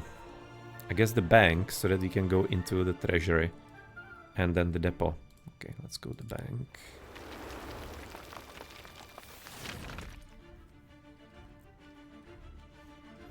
And we can have a new law possibly. What is this? Construction costs you minus 20% ore. No, that's not something that we are missing, so that's useless. Yeah, my maps. Heroes gains. Oh, wow, yes, spells. Now that is a brokenly OP thing. Alchemist Code provides a one-time bonus of 50 alchemical dust. Sure, I guess. Oh, that reminds me, we should be probably upgrading the spells because it's only also 1 per turn. The specific, oh, kind of the upgrading, getting the new spells rather. Elite Infields, Elite Dancers. More damage when used than fighting style. Their attack and defense increases by 2. Sure. We kinda like it, maybe the Medusa to be improved rather. Tier 2 creatures growth in your cities increases, and tier 3.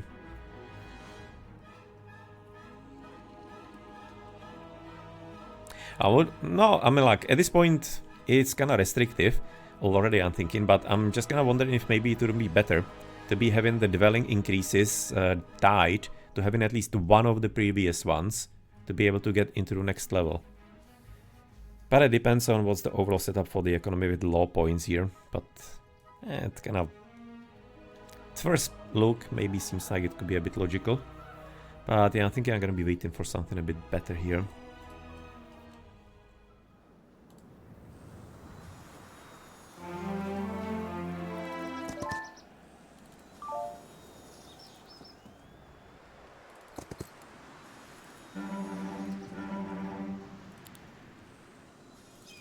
And also when you basically buy everybody, it should be auto exiting the window, I'm thinking. Or could be. Easy battle, sure. Recruit Onyx dancers in this dwelling. In times of peace, dancers enjoy changing accessories, though some admirers prefer them to maintain a constant look.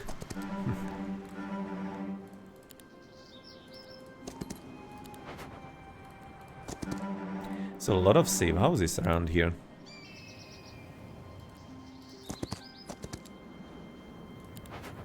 Nobody joining at all. What a disappointment so far.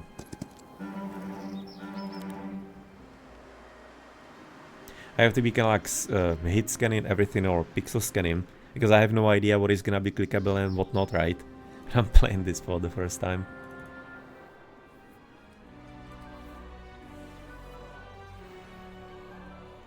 Okay, so they put 5,000. That's damn expensive. We are getting close to the next level.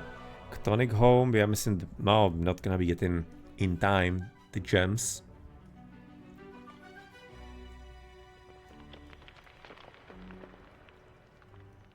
Let's get the depot, because we are having a problem with the gems, so let's do it. And let's therefore do something with the spells, maybe. Healing water, not sure. Blessing, though. Oh, wow, we don't have the crystals for that. Okay, so... the flak. We can do buy. Let's maybe test the market in there for here. Exchange the resources, and yeah, okay, we have a market here as well, actually, right?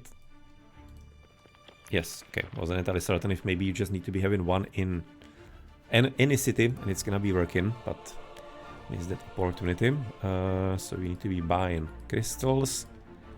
For wood, for example, what is the cost? 7. That's fine. That is pretty cheap.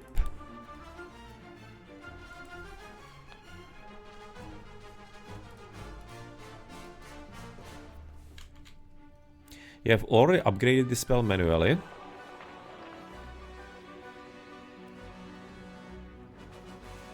So yeah, need to be having like a next level of Mage Guild to be getting another upgrade, maybe. Possibly. Second win, neutral magic tier 1. The hero must be at least level 1. The hero restores 20 movement points times per day 1. That's actually a very good spell, what the hell? Bonus movement points.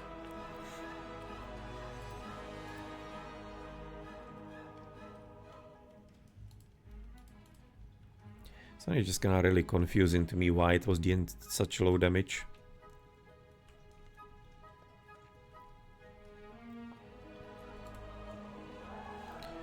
Ground side shows the location. Okay, so that's the location there. Blessing. Guess let's get the upgrade in at least.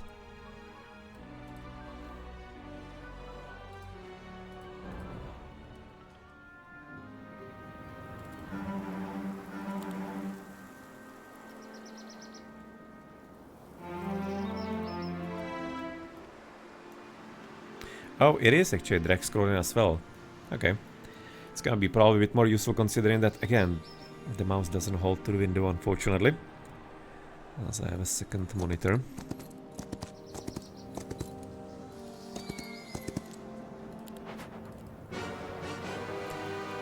Okay, what is this? Someone is guarding this place. You can find the guards and reward...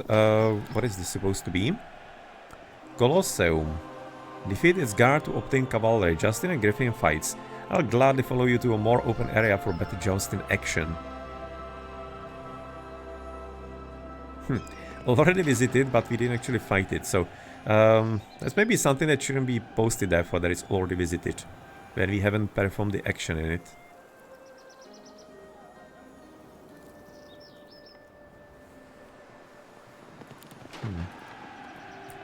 Usually do not want to be disturbing people and creatures that way.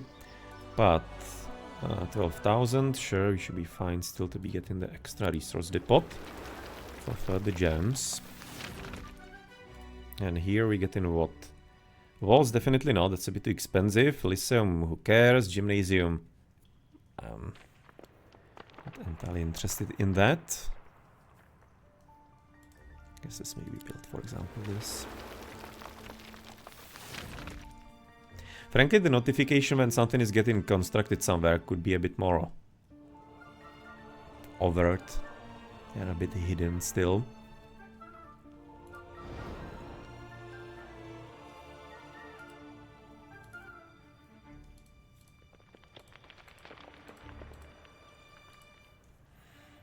No need really to be upgrading anything here, I guess.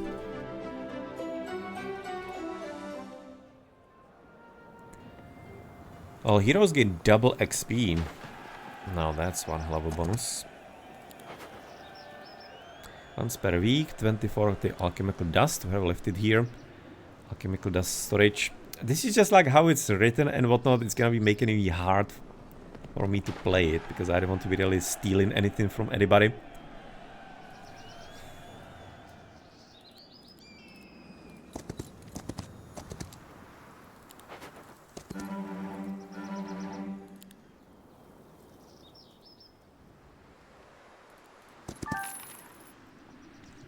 Normal battle 5099. Do we have like an overall map? No, that's a market. I'm just kind of thinking if you should be there for going downwards or upwards in here. Probably doesn't entirely matter too much. Let's go for something that's gonna be an actual, maybe slightly challenging battle. Okay, so we have 1735. Let's maybe play it.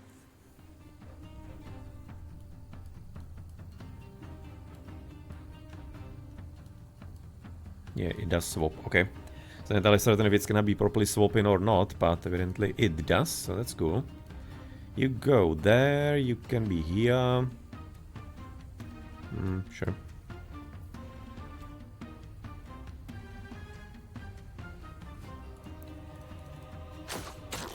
Okay, so that's gonna be an archer in here, sure.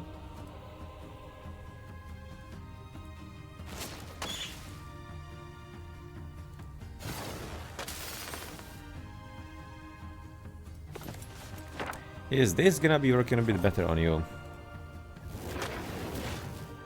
Still, it's doing literally 1 damage. Is that like a problem with how I'm casting it?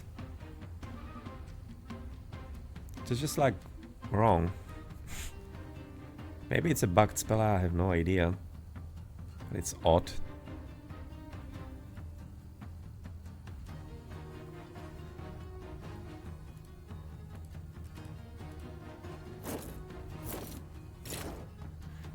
Yeah, Griffins of course are gonna be having some high initiative to be expected. Minotaurs are gonna be probably a bit more tanky, right? 17 damage or defense. Yeah, let's take the Minotaurs. They're gonna be doing and taking the first retaliation, or is there gonna be some further one? Flying, sure, alert, and okay, so it's the classic Griffin. Unlimited counter attacks, but nonetheless still gonna be wanting to weaken them up with something a bit beefier. At the same time, 100 of these boys is not a bad thing. I can say now we potentially can be killing almost all of them. 16 to 28, so you can see this is institutionalized here. In Heroes 3 it was added with the DLCs, with the mods. Okay, that's not too bad.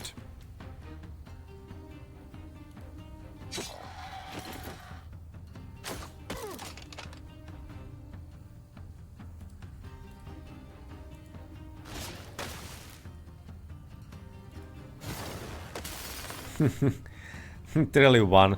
Okay, we know that we can be doing like 1 damage with the spell, so yeah. It's kind of weird, right? Because at this point it was showing like 80 damage.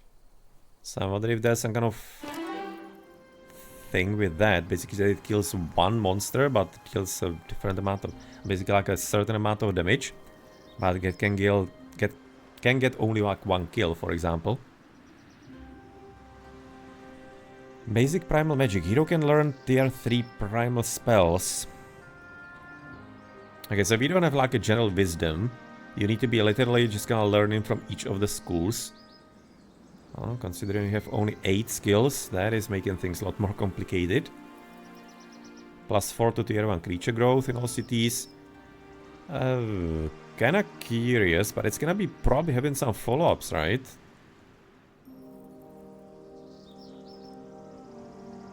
Tier 4 creatures, for example, friendly creatures HP increases by 2. It's very cool for the low-level guys that you have a lot of, because it suddenly increases the HP overall of the stacks significantly. I mean, like in general, it actually looks like an interesting one to have some further upgrades with. I can probably get behind that. And second level basic defense and offense. So far we are kind of relying upon our ranged attacks. Let's go for offense, maybe.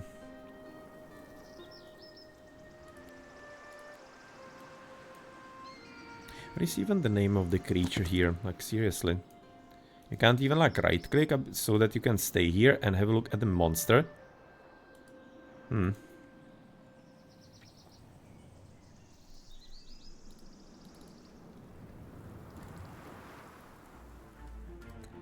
Well then, so what do we get here further? Probably nothing much. Just having tons of money. I guess at this point we can just kind of build anything.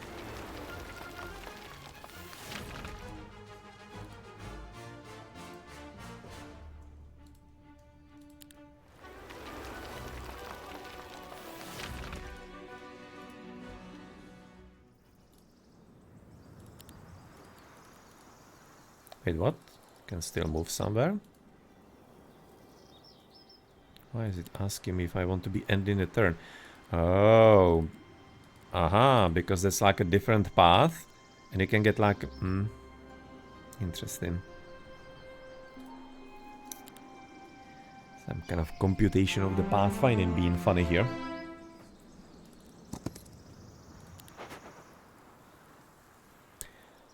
Tomb of Nameless Hero. Oh yeah, that's basically just like grave robbing here.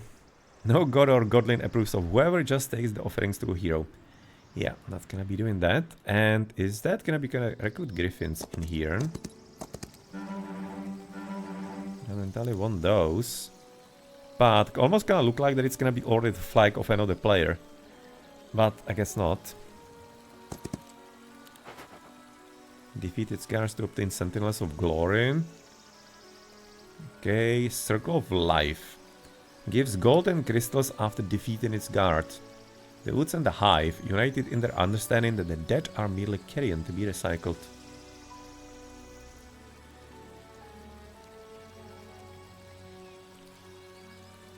I mean, like, if they are saying that basically like life and death are a cycle of life, then I guess this is gonna be something we can fight. And it's not gonna be broken any kind of moral of anything for us. Chthonic Home, yes, Pauls, Hydras. Why are Hydras coming from a temple like that? Don't ask me, I guess, but I forgot actually to be putting in some points into loss in the last turns. It's probably something that you could be getting like a signal for, that you haven't done that, and you still have something to upgrade. Alright, so what do we get? Not that. Yes, that. Let's get both of them then for the movement. And is that like an immediate or is it percentage? Apparently it's a percentage.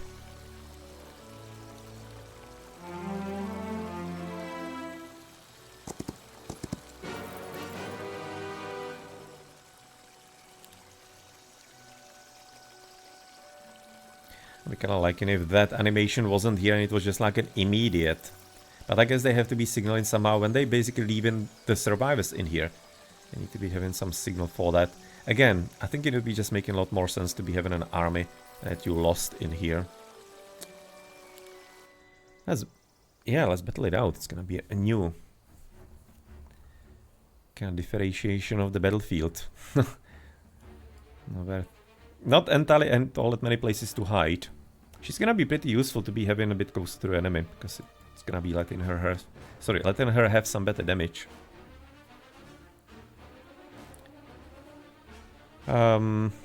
So by the way, who's gonna be having which initiative? You can't necessarily in this game, unfortunately, you can't tell by how far they move. So that's gonna be making it a bit more complicated, and therefore, yeah, you need to be looking topwards. Okay. Into the list. I already noticed it before, but that's the answer to my question. Who's gonna be playing first? So this guy, that guy. So we need to be attacking therefore there, I guess, first.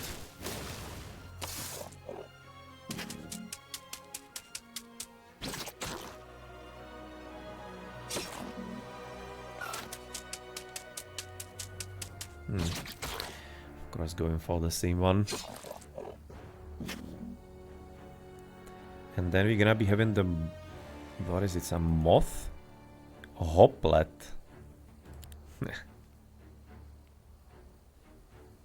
Which one is playing first? Top one. But we can't get there. We can get only here.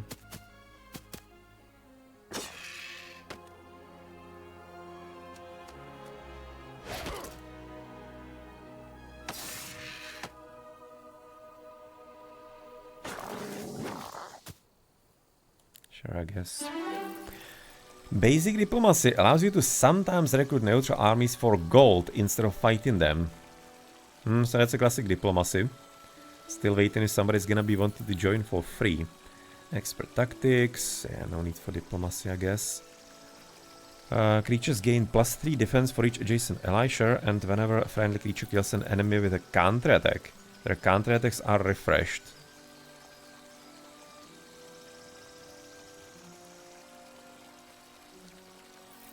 No.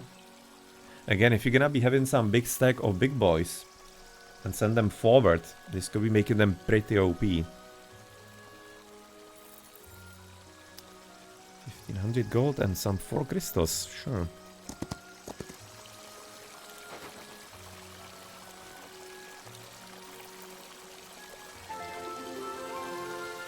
No haste we have. Weakening Ray removes 1 counterattack charge from the target enemy. That's very good. Reveals 5 squares around the selected space of the global map that is no farther than blah blah blah from the hero. Yeah, Weakening Ray is pretty nice though. It's an interesting spell. Pandora's Box gives an unpredictable but great reward. Did you actually know it was a large jar, not a box?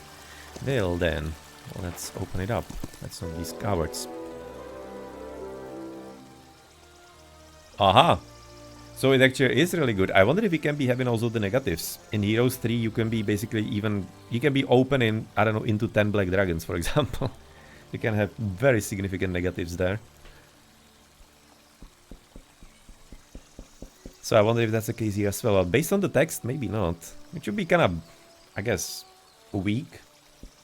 These kinds of things I kind of enjoy in the older games. But again, it's mostly present in older games, those kinds of things that can screw you up. It's not something that you see too often in today's games, unfortunately. Snowflake players. But that's just a series of spells. Jesus Christ, I have no idea which one is gonna be useful or not. Guess we're gonna be seeing in some next fight.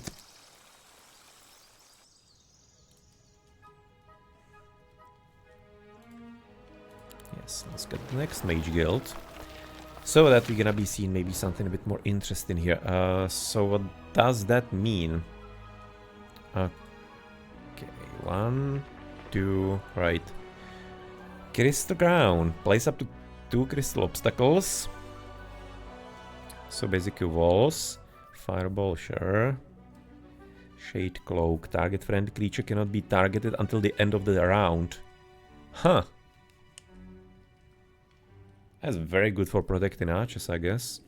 Reinforcements instantly interact with any external dwelling the hero controls within blah blah blah.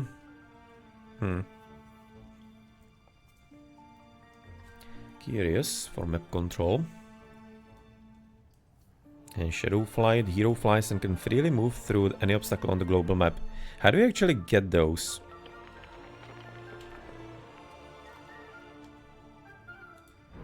Can I be having to look into the hero still for that?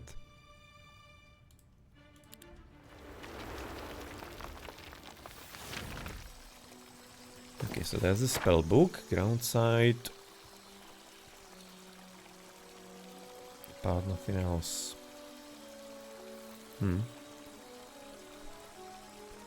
Not sure if he's having that special ability that we unlocked some time ago. In that first level.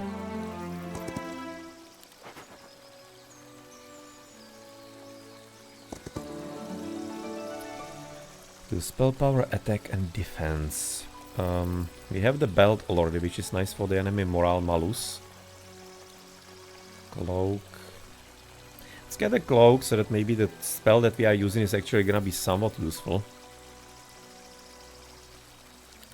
If it helps with that even. phoenixes, alright. Summoning phoenixes is the most challenging of the elemental rituals. Requires great pain.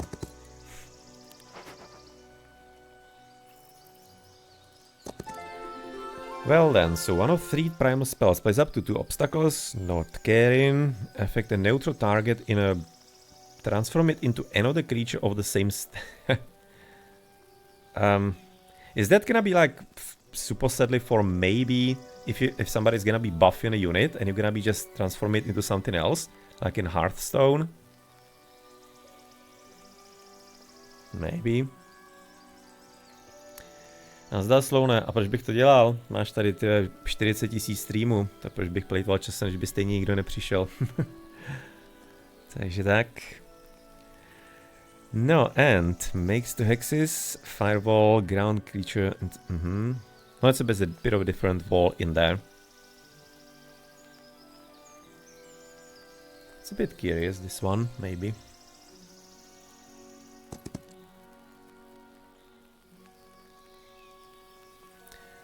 Well, let's battle it out then.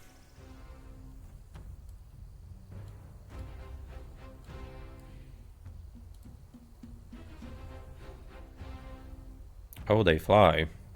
They fly very far away.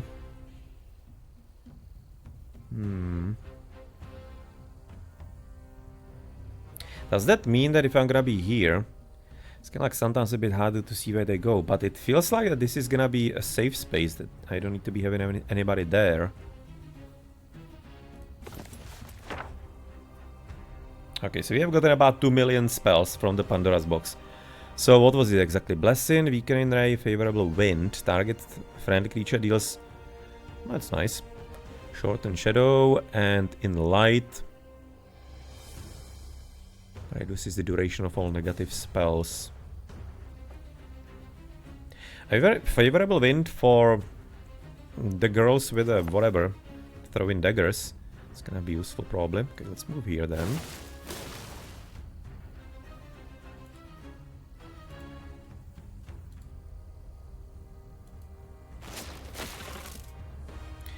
They chunky.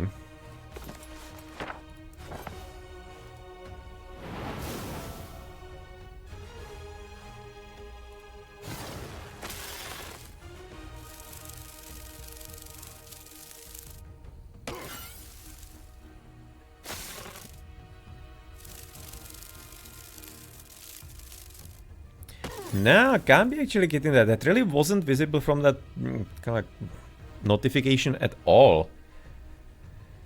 Oh well, that's not great. That sucks butt real hard. Okay, nonetheless. Let's try to battle it out somehow then. Shouldn't be still any kind of problem, but a bit annoying.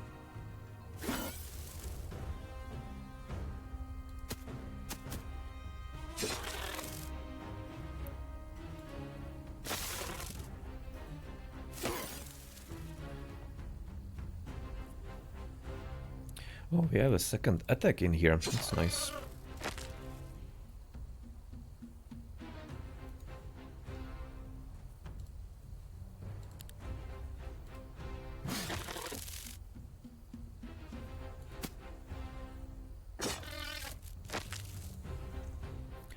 No, okay, not gonna be entirely too terrible, but that was a nasty surprise in that they can be going actually that far. I wasn't expecting that. Your turn begins. Wait, what? That is a message that shouldn't really be here, but nonetheless, what do we have here? Whispering Stones increases each visit and hero's maximum mana by 50% until the end of the week. Very good.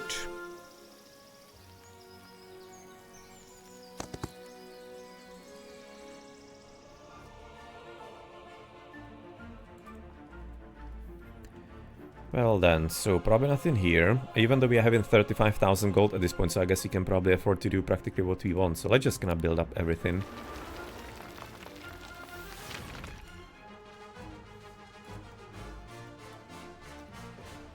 Walls, Mage Guild, Gymnasium. I guess let's get the Mage Guild, for example, in here. And we're gonna be there for getting different spells, or is it the same? No, it's gonna be the same then. And we have... Oh, we have the second level in here. Okay, so the mage guilds are shared between the towns. So what is the point of having the next one? Or the second one, like, really?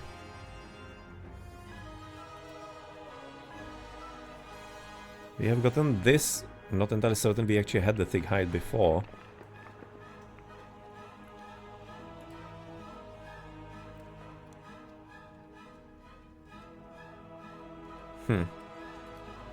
It's interesting. So it seems like that maybe mage guilds are shared across towns. Curioso. But what do we have here extra? So we have already built that and something further. Alchemist Coast provides a one-time bonus of alchemical dust. Yeah, no one cares about that. Infiltrators. Heavy dancers. I guess the dancers are fairly nice. They are helping us.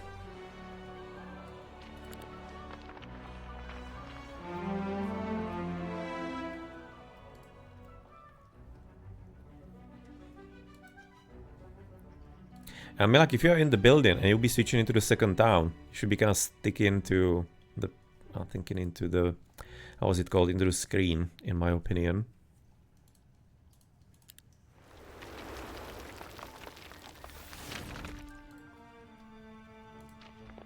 We get the second walls. It's just gonna be ore and gold, so I guess you can go for it. Towers now automatically attack all enemies in a 2 hex radius. Upgrades the towers, they deal increased damage. Durability to all defensive structures.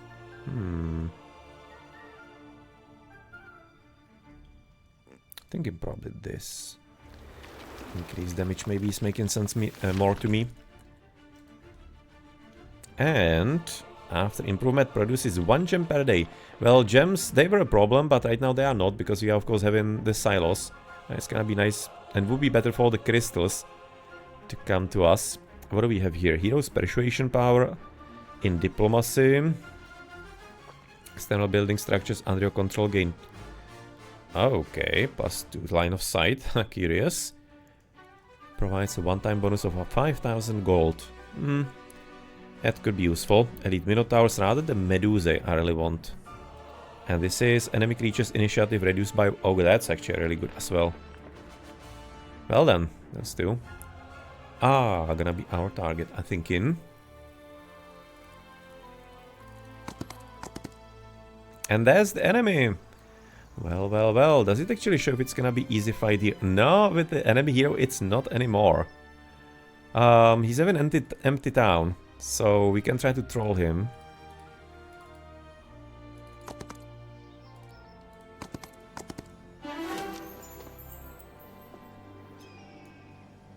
No, but Jesus Christ, that army though.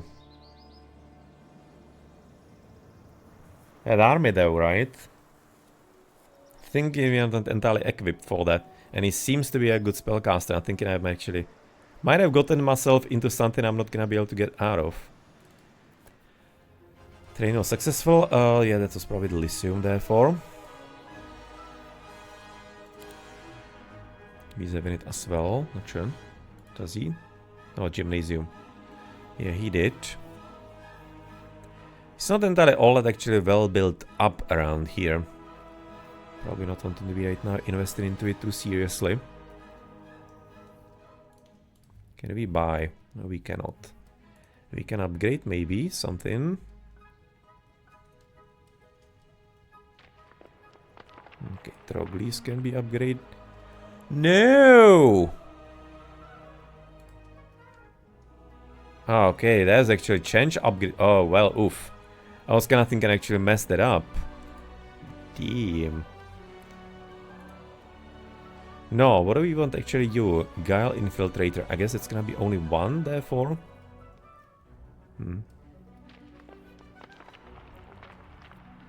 Let's do it through kind of like the normal for the picture here. So, Guile Infiltrator. What do we have? Staggering hits. Prevents the target from counter-attacking until the end of the round. That's interesting. And the other one gains a +1 luck with every attack. And then special abilities deals basic attack damage to an enemy, ignoring their defense. Whereas here we're gonna be having target cannot be targeted until the end of the round. I'm liking the staggering hit kind of.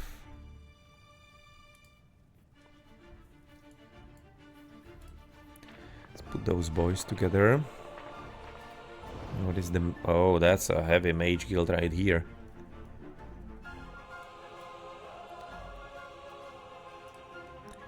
He's having level 3 already. Gate of Light creates a portal until the end of the day, allowing any hero to travel through it. Entry is from any free adjacent space, and exit is to any free space within Cisco. So dimension door.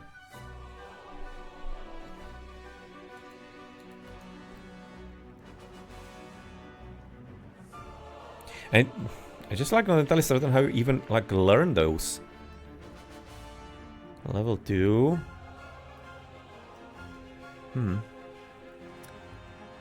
Stone Fangs, Cave In.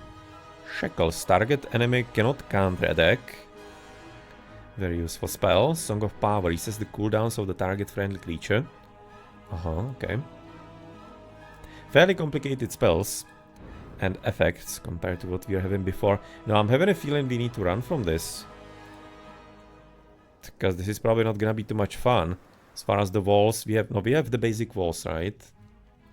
Yeah, and he has added traps. We can potentially right now improve that for the towers in here, but I'm not really certain I can survive. I mean, like, again, what is this boy?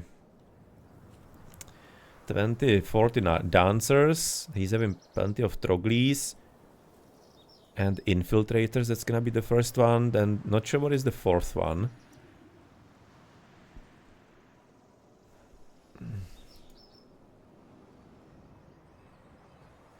I need some kind of information on him. If I could kind of like, I don't know, just gonna stay, and I could be looking at the pictures, and it would be letting me know what kind of monsters they actually are. Because I'm not entirely certain what I would be getting into.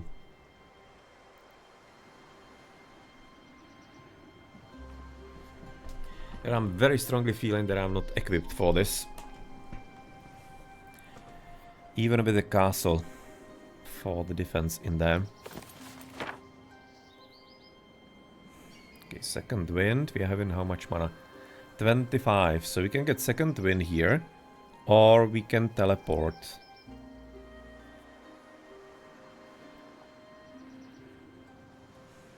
136 out of 220. How far can we still go? Because I'm thinking I need to run and pick up some extra units.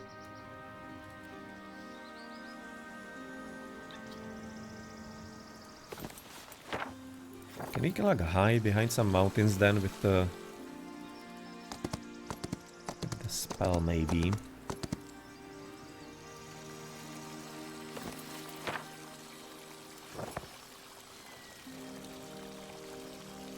Excuse me. This is where we can only move? Well, screw that then. I guess you need to be having some improvements for that. So that's gonna be second wind. That's gonna be at least slightly further. But if he's gonna be wanting to chase after us, we are, I guess, screwed anyway. Oh, that's new here. Why is it not following? Jesus Christ.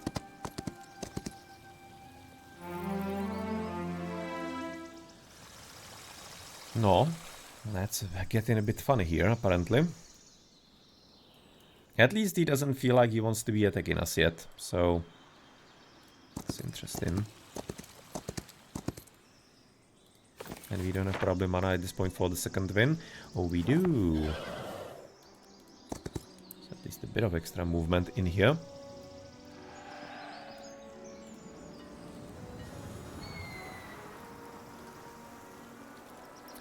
I'm wondering if I'm gonna be wanting to make a stand here. How many units can we build? Not too many. Probably gonna be just picking up the pieces in here and running for the main town. At the same time, we can probably make a hero in the main town and pick soldiers to bring with us home. Let's probably do that.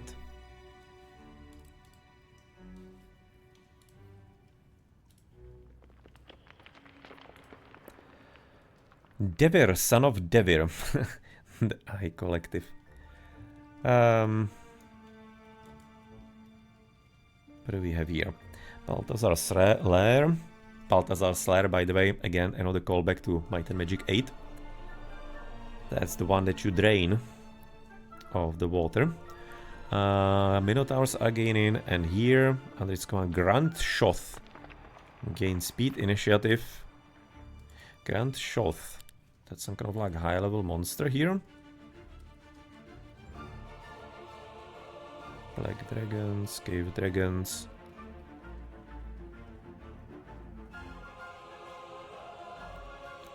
No freaking idea what is a Shoth.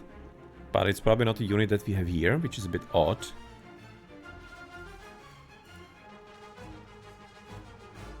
But these have different units, so yeah, it's gonna be from a different town. Well, so it's gonna be the classic. One from your town, one from the whatever, random. So I guess Son of Devir is gonna be there for coming up here. And let's therefore buy all the possible monsters for you. You have enough money, right? Yes.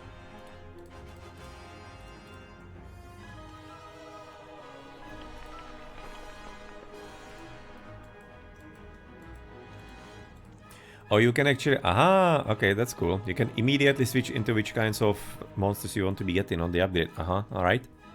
Well, that's cool. Finally found that out. So it's nice to know. Okay, we can therefore right now...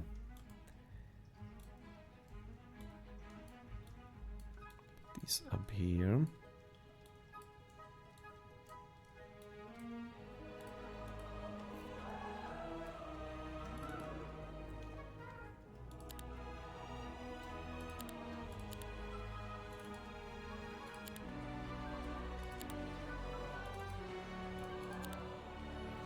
Let's therefore keep it with the ones that we already have.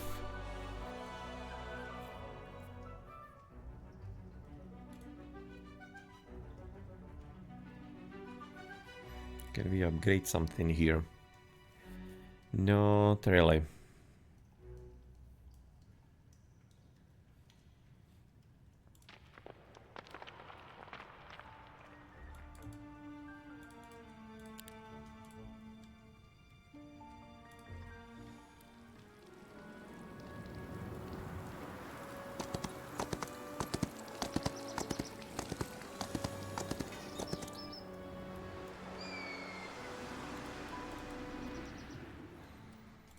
And therefore here we don't have a lot much of a preparation, but we went kind of far. You're gonna be pretty close, so you're gonna be potentially able to stand and fight here.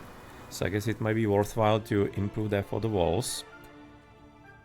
As attacked, a stack of tier 1 creatures joins the defender's side. I wonder if it's gonna be there for also like useful ones, so they're gonna be upgraded troglodytes. Guess we'll learn soon enough. So at this point, are we gonna be jumping out and it's gonna be showing us if the enemy is moving? Evidently not, right? Yeah, evidently not.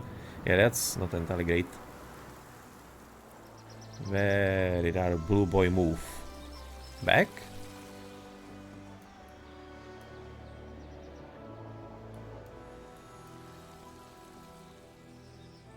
Might have gone southwards. But as I know AI, he will be probably picking up the wood in there. He probably skedaddled home then. It's very interesting that he's therefore just kinda not thinking that I'm gonna be weak enough. Oh, maybe I'm just not entirely understanding so far the power of the levels of the heroes. Could very well be. Could very easily and well be. So let's maybe right about now leave this up here for our other hero. What was it? You were having like 32, if I'm not mistaken. He's gonna want to be keeping it with the soldiers that he had. No, this way. And you're gonna be splitting into something like this. It was maybe.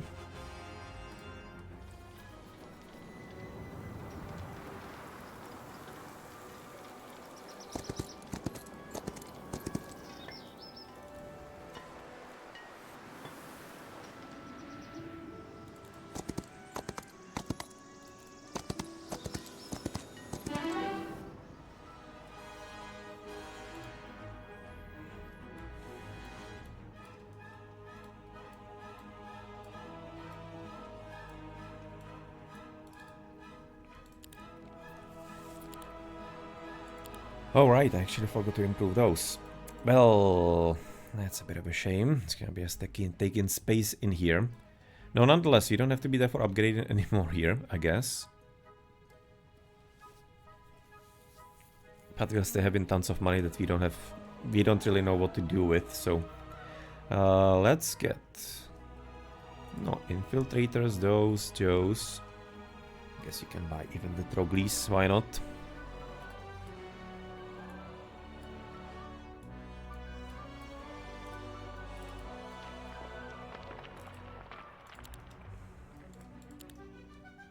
And we can build it. Turn 2, we are needing alchemical dust, apparently. Can you trade for that? No, you cannot. That sucks. But there was something where we can be getting actually something here, right? Right, but we don't have actually enough law for that. Well, that sucks.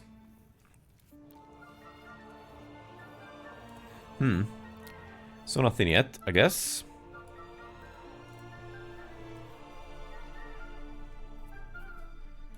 I'll be liking to upgrade those. What do we need to be right about now to upgrade that? Some amphitheater or save house, save house. So we need to be at again the alchemical dust, like Jesus Christ. How do you even get that?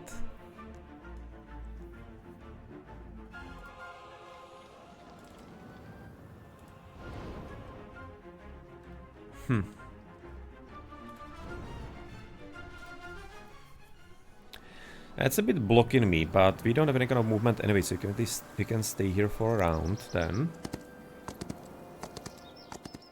Okay, this follow-up to the heroes is legitimately not working at all. What do you have to... Ah, so that's actually where he went. Or is there something in... You can see the settings maybe. Highlight interactive object on a hover. Well, we probably don't want that as much. Maybe. It's kind of like what I was pixel hunting for a bit earlier, so maybe. Highlight active creature, outline highlighted creature. No, it doesn't seem to be really doing that. We don't seem to be having right now anything that to be like following the enemy hero, so I guess it's gonna be edit later. Imagining. But nonetheless, we are gonna be having a new week, right? Just immediately. Well, that's useful. So let's buy it all. Let's get ourselves hopefully something useful in here. So therefore let's get the alchemical dust. And now we should be able to upgrade then. Yeah. Cool. What do we upgrade? We can theoretically even upgrade right now into a labyrinth. And get ourselves better Minos, but I'll be... No, well, Warren is probably not entirely all that super useful, or is it? There's just like so many options currently what we can even upgrade. We can even get ourselves some better dancers.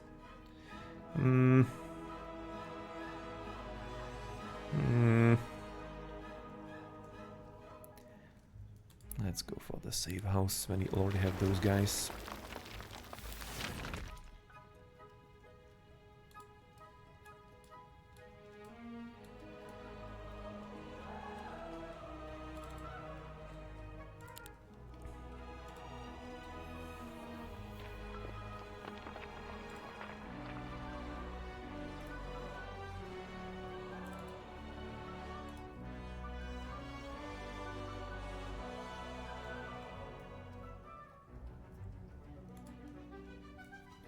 And last of all, so what are they adding? Upgrades the main tower, now deals damage to all enemies adjacent to the target. Nice. Upgrades the main tower, it can shoot twice per round, and upgrades the main tower. Like in the area of effect on number 1. Yes, looking nice to me.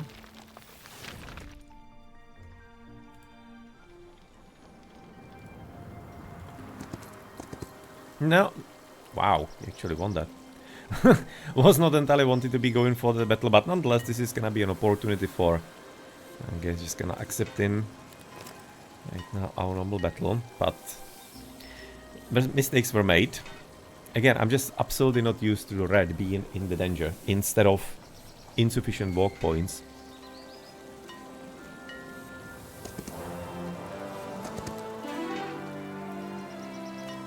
No, advanced leadership, why not, I guess. Can I actually get back from this still?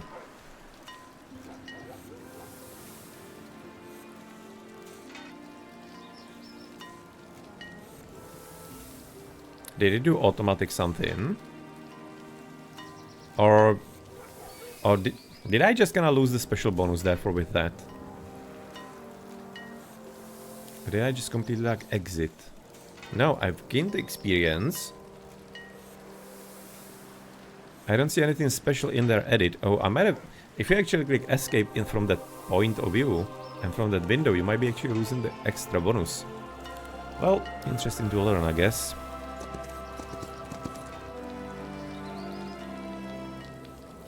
Boreal Call. Defeat its guard to obtain abyssal envoys. The soldiers. No, but whatever the case, there he is, the big boy. At this point I'm feeling a lot more comfortable fighting him with what I have.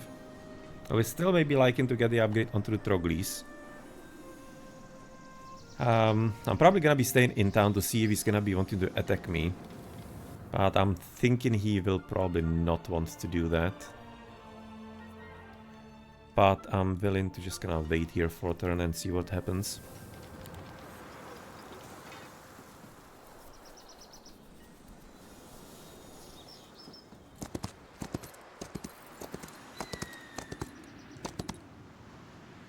Frankly, the day and night is kinda annoying.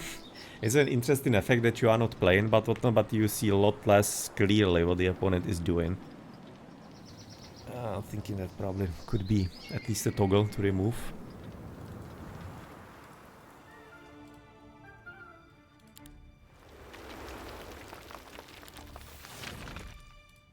It's gonna be a pretty healthy stack, by the way. 256 already. We might be able to do a few things with that.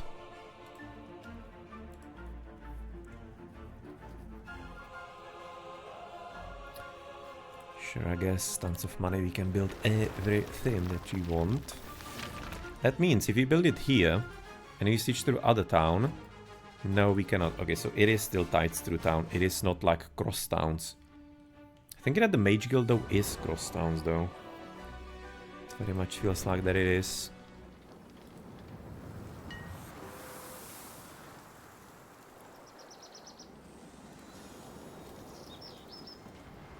What? Maybe we give chase them.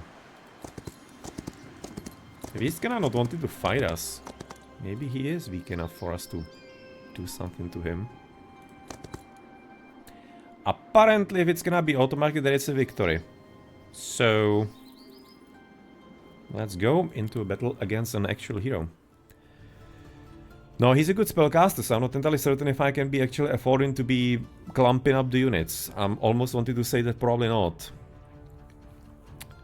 Unfortunately, this is kind of stupid in my opinion, because you don't see the enemy units, so therefore you have to be remembering what kind of boys the enemy has, and therefore if he has some kind of unit that can be crossing the whole battlefield, if you forget that, you're just gonna screw yourself on the tactics. You really need to be seeing what the opponent is having as an army for this. Oh well.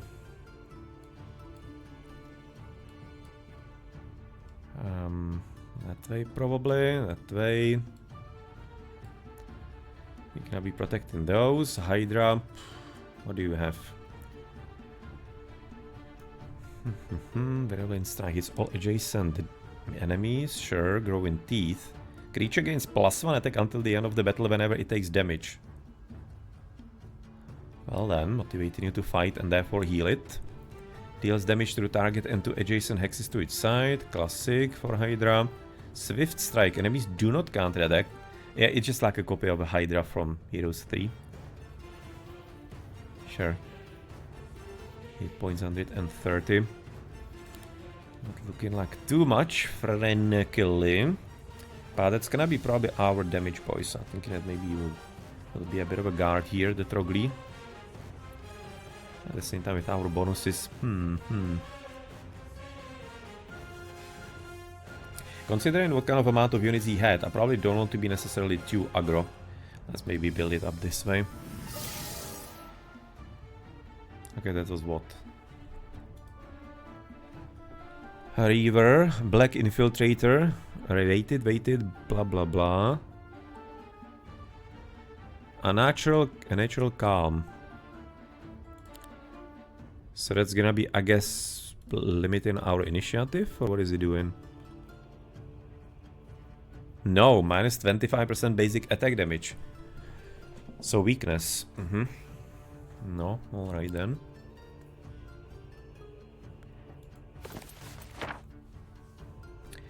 So, energy explosion sucks butt, so far I have learned. But how about the fireball? What is gonna be shooting here? To the top side is shooting. And that's pretty much it, I guess. Okay, that's a bit better than last time the spells. So I guess we wait. We wait again.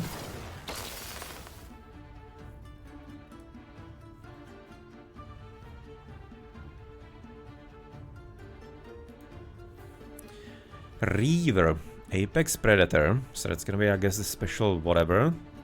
Deals 100% damage to higher tier targets. That's a cool bonus. That is a pretty cool bonus indeed. Does not provoke a counter attack. But doesn't seem too dangerous. This guy, Mantis.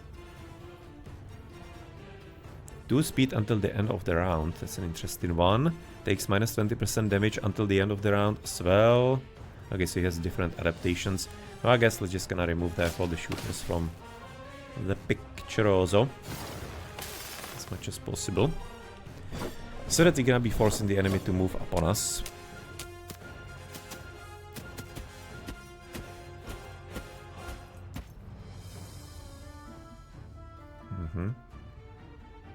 It's not going upwards, so let's go here.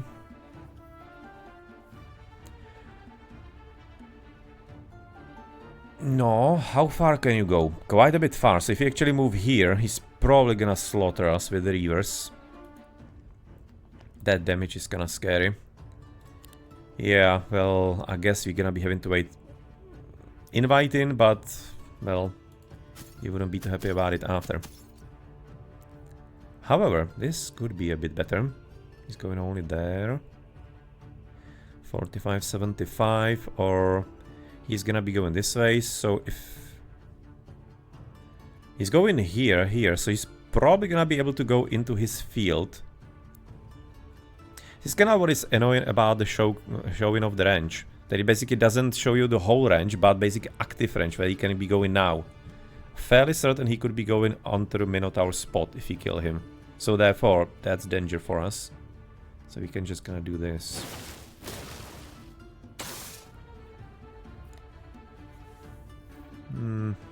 I can go into the fight here.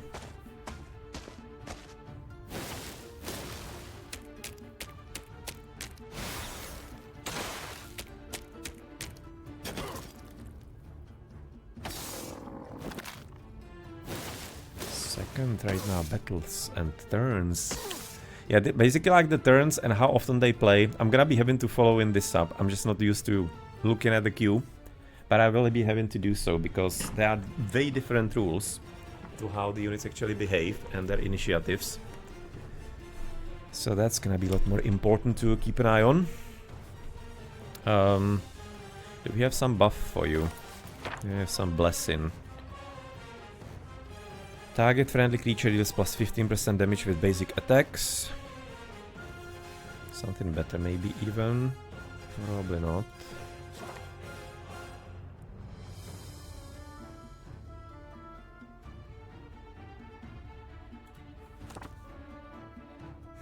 Thick height minus 15% from all damages. I guess let's bless you. And let's go for just some kind of overall damage attack. This way.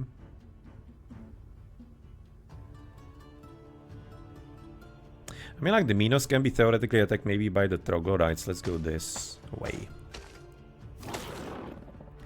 Okay, that wasn't as good as I thought it's going to be.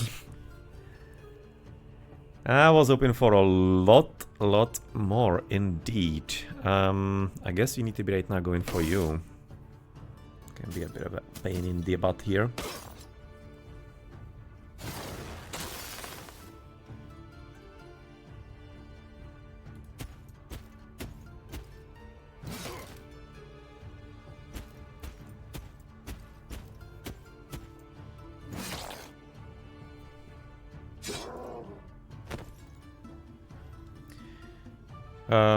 Probably not much of a need right now to actually... No, even though. Maybe at least like one hit, yes. Because they are gonna be already having some better shot at the Hydras in here. Guess you probably need to be targeting those guys. Troglodytes for Troglodytes. Seems like a play.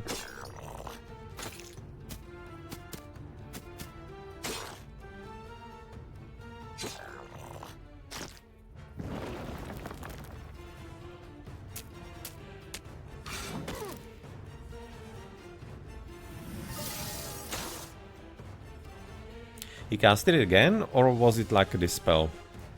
No, apparently casted it again. But we have the blessing, of course, in here, so we cannot be right now attacking all that well. And aha! That's a bit interesting right now with the Hydras. You're actually gonna be able to even friendly fire with that. Okay. Gotta be careful then. First morale bonus we have had.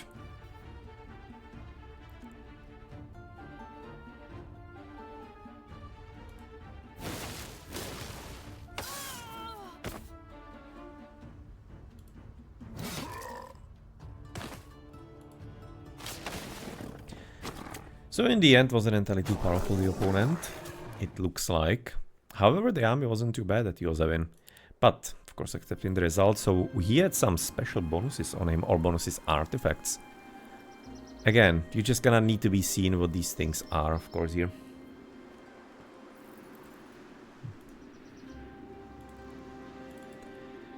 So, what they were, and what were they? Magic Slippers, spell cost -2 mana, that's good. What? Borealos Head, +1 knowledge. Clenching Ring, we know. Fancy Mask, generating 2 focus points at the start of the battle. And Chainmail +3 defense, classic. Not too bad. So that was a good result already. And since we have destroyed him, and he went through the south, so I guess you need to be immediately rushing for the town then. And you can maybe go in. No, you can't be going in because you're not gonna be able to collect really anything. You can just gonna go back to the top town and you are going to be a carrier.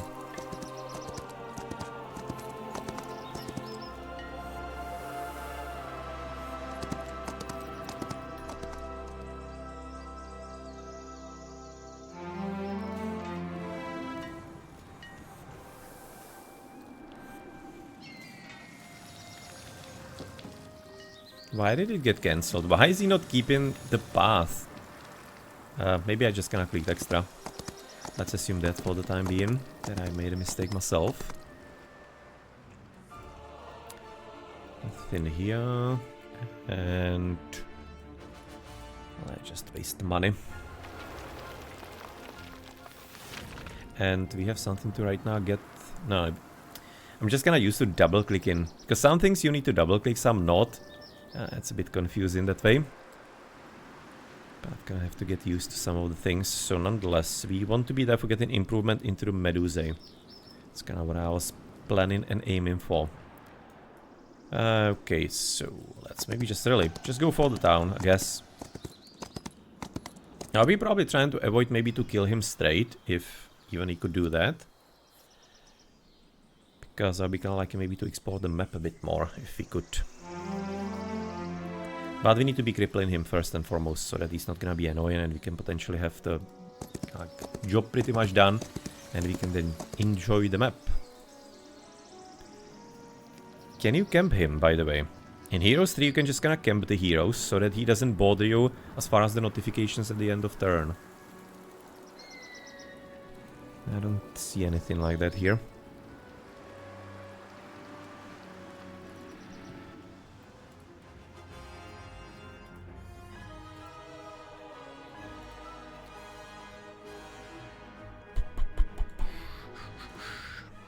I don't know, can we just gonna get in some different upgrades than we have gotten in the first round. Sorry.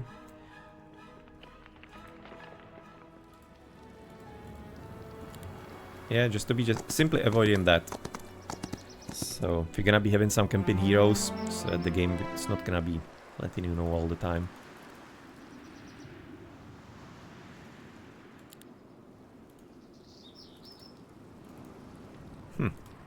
It's a bit weird. I was just gonna click in. Oh, okay.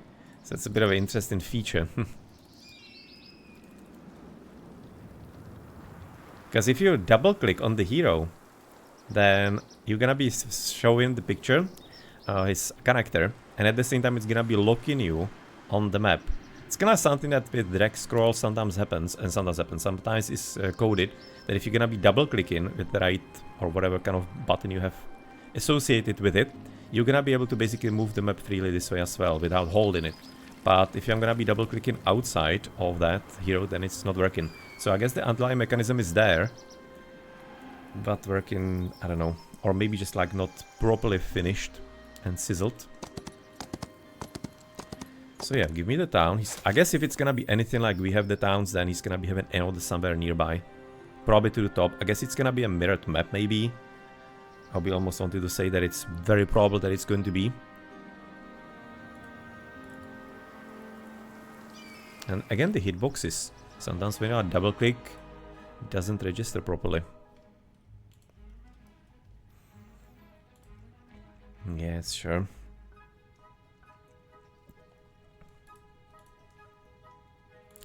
Okay, shoot twice, for example. And what do we have here? Oh, I could have actually upgraded maybe something somewhere. Get maybe some units as well. Not really. He has bought evidently everything, but we can be getting right now the palace in here. 17,500, but give me the dragons, please.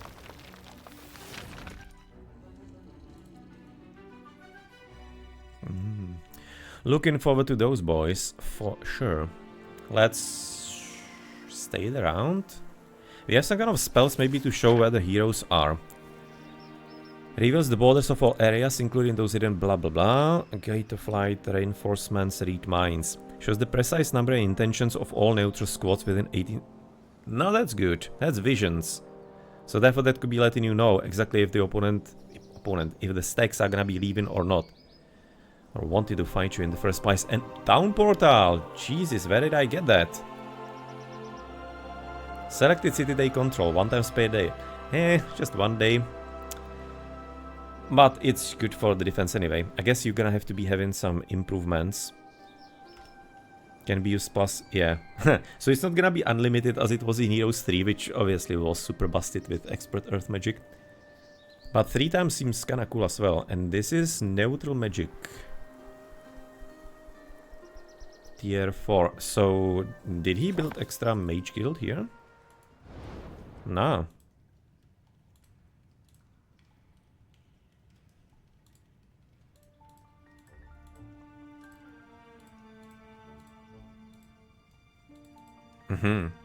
So that's actually something you can get even if you don't have this, or did I just get it from the Pandora's box?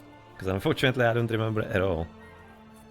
I've gotten like, I don't know, 20 spells there, maybe even more. No, okay, but nonetheless it looks like it's gonna be probably like an automatic ability. Dimension door, this, okay. It's very curious because you can say that all of them are about movement on the map. Well, yes, somebody understood that that is super OP and super powerful and useful. Yes, let's get our Medusa upgraded.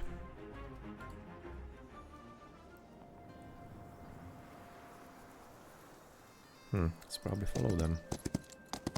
Oh, Jesus, he's actually hidden here. Okay, wasn't expecting that one. No, well, luckily it's not too strong. And unfortunately, we didn't buy the dragons, so we probably should, so that he doesn't. At least you'll see maybe if one dragon can be defending against a hero. It's not too bad, right? Artifacts, cool.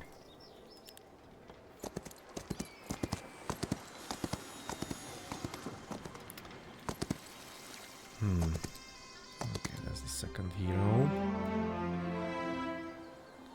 That's a bit better, boy. Wow, he's having Hydras in there, alright. Otherwise fine though. The Hydras are maybe somewhat of an interesting thing. He's having also the Medusae.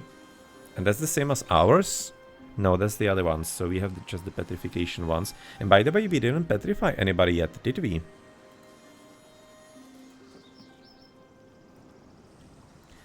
Probably didn't have it maybe switched on as an effect, I guess.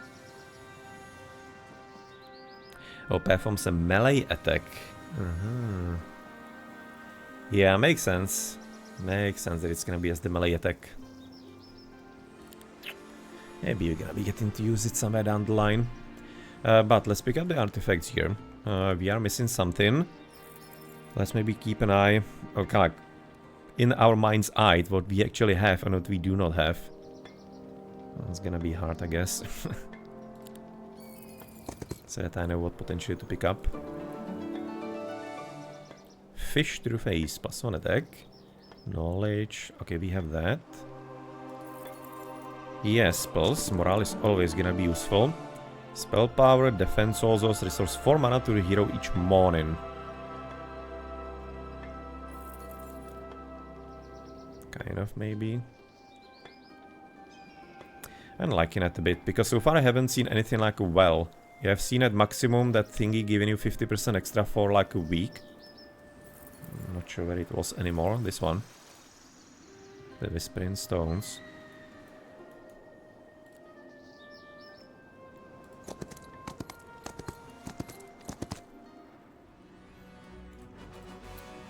Let's pick up the dragon. Mirror there, and another ring here. Sure.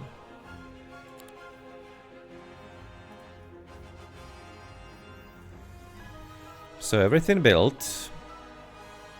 Save house as well. Theoretically it would be nice if we could be improving the dancers. Amphitheater, we are needing 30 alchemy dust. Yet again, we don't have that.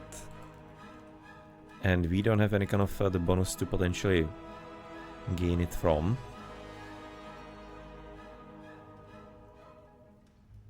It's gonna be only on the next level. It's gonna be requiring 30 unlocks. So that's very far away. I guess, well, nothing much to be done then.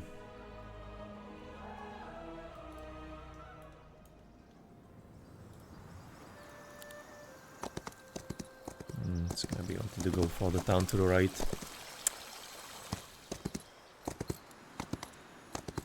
Oh, looks like I'm gonna be having to go there anyway to chase after a hero. But just like begs the question, probably will be a town to the left side then as well. That's day 7, so if he takes the town back, that will be not useful, to say the least.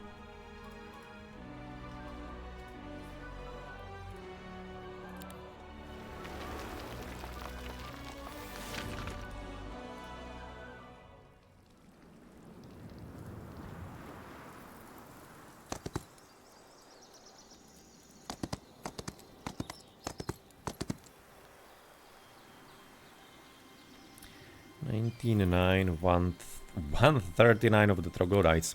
Let's try to see if we maybe can be battling it a bit nicer. So that's gonna be a night. You just kinda don't have any kind of information on the hero on the tactics phase. Like, there's such a weird approach. I wonder if it's on purpose, but it feels just like really wrong. No, so the Hydras weren't useful, so I'm gonna be using them as a defense. First and foremost. Oh, let's gonna keep you here, just in case they... No, doesn't help actually. They're gonna be having some bigger spells. That's kinda like the difference from like Heroes 3, because there you can be targeting just the monsters. Whereas here you can be targeting in between. Or just... You could be targeting in between with Frostring, for example. But plenty other spells were just like targeted on the monster. So now I have to be a lot more mindful of how you spread. Dragon, what do you have? 275 HP, doesn't seem too high. Flying, of course. Sulphurous Assault. Cone Strike, dealing blah blah inner flame. Until the end of the next round, deals 50 magic damage when attacked in melee. If you're gonna be positioning him somewhere in the enemy field, then might be doing quite a few things with that.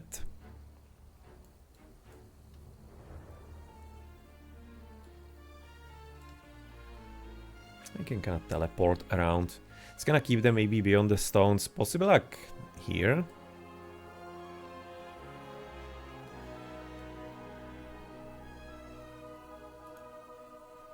Maybe. Speed 7, so it's gonna be 1, 2, 3, 4, 5, 6, 7. Let's gonna move you one forward so that maybe you can immediately attack if you can make it happen.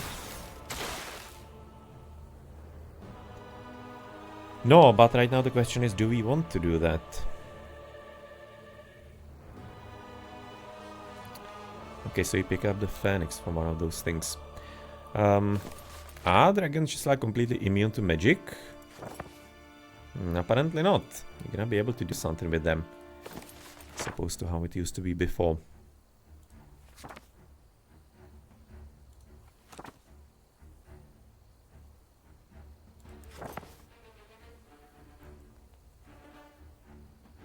Tempted to be using the dragon this way, but I'm slightly worried about the Hydras there. So if you'll be attacking from the south, then the Phoenix would be maybe some kind of level of a challenge.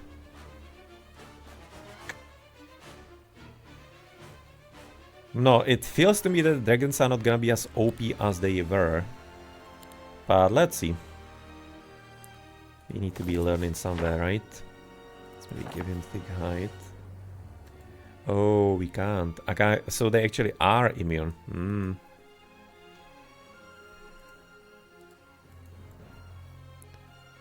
Dragon. Okay, imbued with wondrous magic. Magic immunity 4, there it is. Immune to tier 4 or lower spells and creature abilities. Yes, well, okay, makes sense, I guess. So, I was just a bit premature in my expectations, I guess.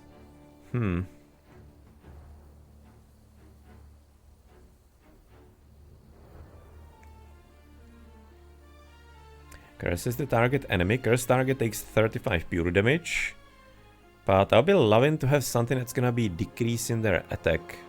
But I don't think I have such a spell here.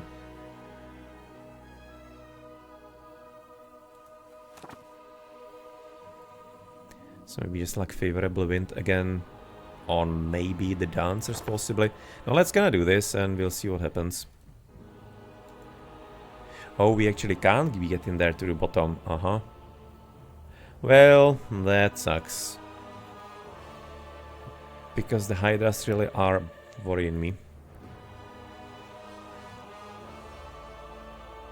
A bit too many of them.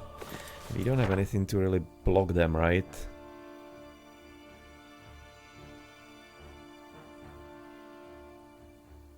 -2 speed to target enemy. And they have how much? They have 3, 1. That could work though.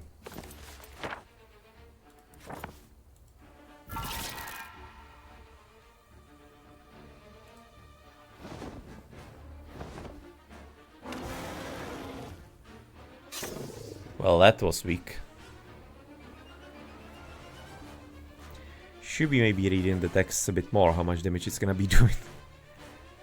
Okay, let's wait with you. I can wait, I guess, as well. No, feels to me that the Dargon is gonna be dying around here. Well then, so can we help him somehow? If we're gonna be doing this, 154 we actually killed the Phoenix. I'm having a feeling we might want to actually do that. Just to be freeing up some damage in here.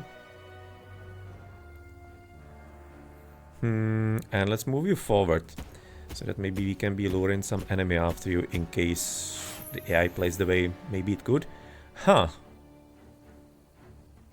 Alright. By the way, the special abilities, do you have to like activate in... Gonna be a scene with the next unit possibly. Well, there we go. So Dragons suck butt real hard. So they're not gonna be as OP as they used to be, which is kinda cool. As they were really just like so broken Heroes 3, but some adjustments need to be made in my mind then because of that. And we don't have anything shooting too much besides you.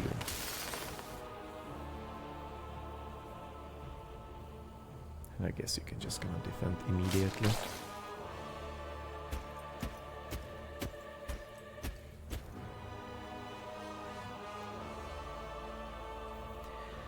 Alternative, hits the target and all creatures within 2 hexes behind, dealing minus 50% damage each. So I guess you just want to be there for doing the normal one, and potentially if there's gonna be somebody else coming up, then after.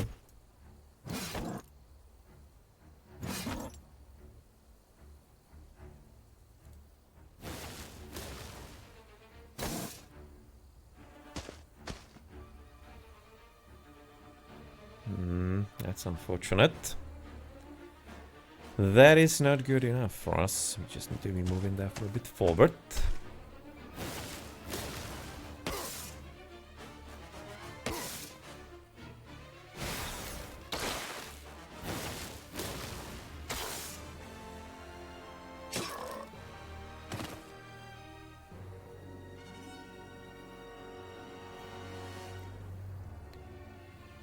No, and now when this is handled, I guess you can just gonna go for the standard damage in here.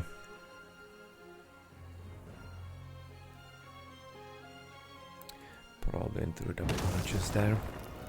No, that is almost nothing. Really, the spells are just like so weird so far. But let's do this.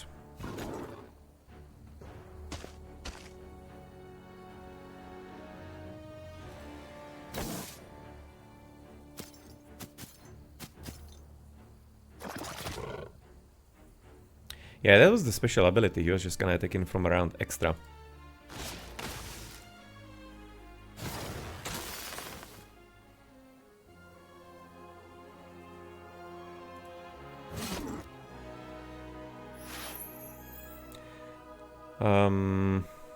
Let's maybe right now go there for some better damage in here.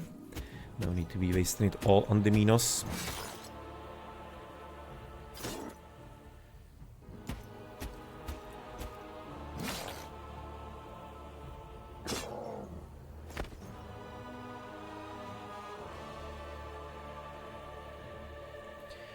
One and two. Okay, so you're not killing them anyway yet.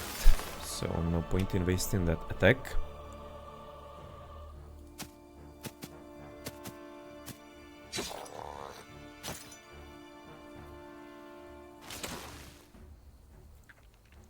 And we'll have the question what to do with the Hydras. I'm thinking that you can be basically just heading back and maybe just gonna whittle them down therefore with the archers.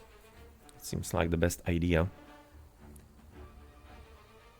I don't really need to be doing anything much more here. You are a bit too weak for any kind of adventurous action. I'm just kind of loving the chickens to the top side. It's just like a huge battle in here and the chickens just kind of chilling.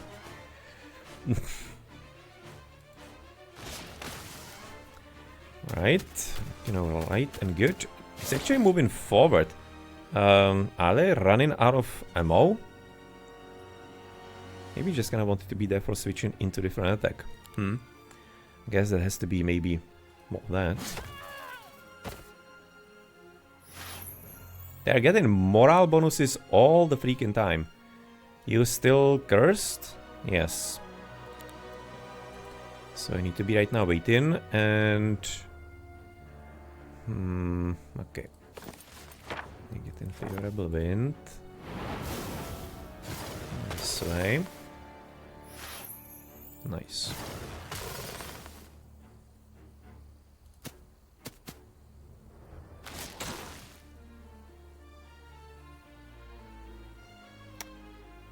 Really?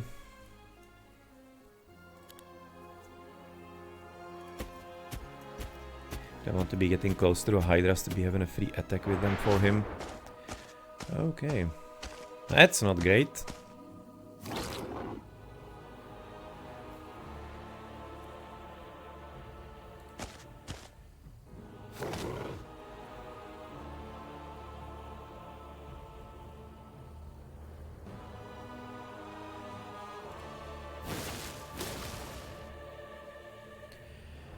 No, that means we need to be going after Hydras at this point with everything that we have here. You... 1 to 2... No, but currently with how we are stacked, we're gonna be getting a retaliation into multiple units. I'll be needing right now the troglodytes to be moving away. This is probably just a bit of a waste in here. 1 to 2... What if we bless you? There's the chance. Aye. Ah, but well, that's a whole lot better. Okay, so we can right now get rid of this boy right off the bat. And he doesn't run. I wonder what's the AI. If they therefore want to be running somewhere, or if they just like never run in. So that would be of course a classic situation where previously they would be just going away. No, nonetheless, it wasn't too much different. The result apparently seems like it maybe the AI is fairly competent in resolving the fights, from what I can tell here. But advanced stream varied strength, basic nightshade magic, not really. I guess just this, no. Dungeon creatures deal plus 10% and take minus 10% on native terrain. That's cool, but I guess you don't have that here too much. Or I don't know what is actually their terrain, if it's gonna be something underworld or not. When selecting a stance, the corresponding attribute of enemy hero partially decreases while the stance is active. I'm liking the initiative a lot more here. Primal magic, don't think that's the useful one for us. Let's get that.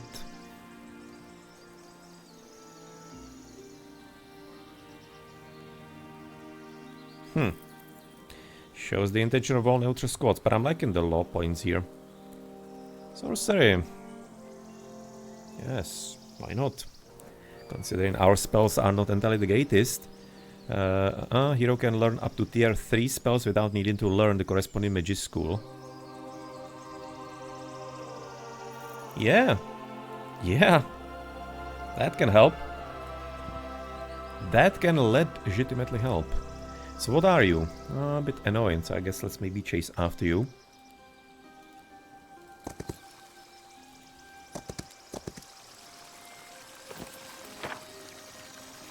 No, second wind is not gonna be getting to you, is it? 30 movement points. What is the damn movement point? Just like... How much is it? I mean, like the previous was about like there. Yeah, I don't see how that would be enough. Let's leave it for the next round, probably.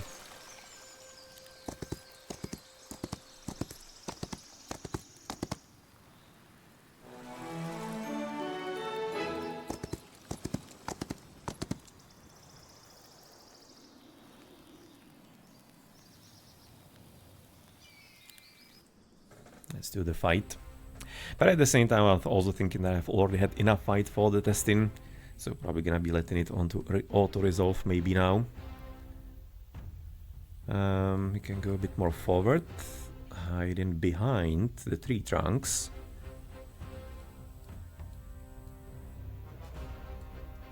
Let's go for aggro positioning, maybe besides you.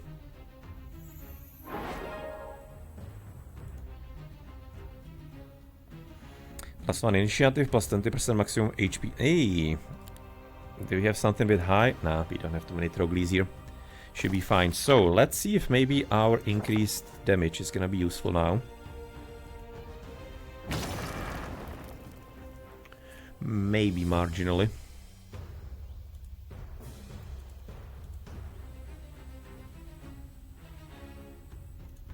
They're having 4 speed, they don't really move anywhere too much. So I'm just gonna destroy the ranged.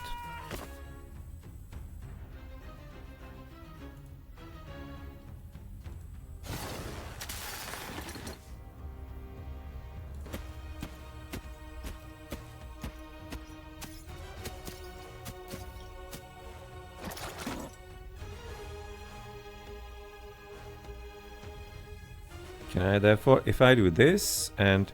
Ah, okay, so that's how you use the special abilities.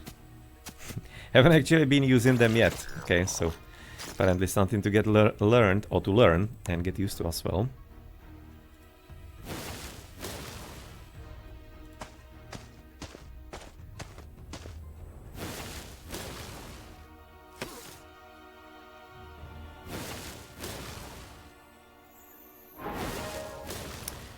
Really? Getting second attack right there. How about no?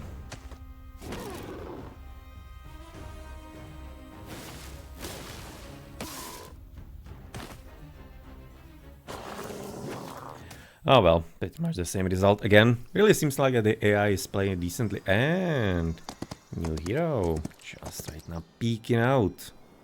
Something special here. Looks like a dragon, but we have already learned that they are not entirely that super great. So what did we lose? 6, 2, and 17. Ah well, I just want to be right now maybe seeing the fight against the enemy dragon, possibly.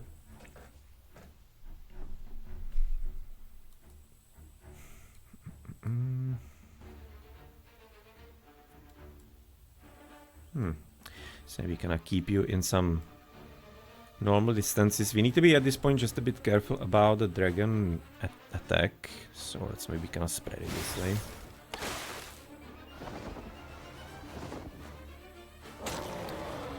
Poor guys. But the revenge is gonna be fairly sweet, because the dragon is gonna be yet again only a loner. Not gonna be there for surviving here for too much longer anyway. And you are melee flying. They don't... They seem to be kind of fiery, but they don't seem to be having any kind of fire immunity, so... Oh, well, you don't have mana anyway. Oh, we actually do for once, so... But at the same time, oh, yeah, well, it's gonna be hopefully some kind of decentish effect. Something.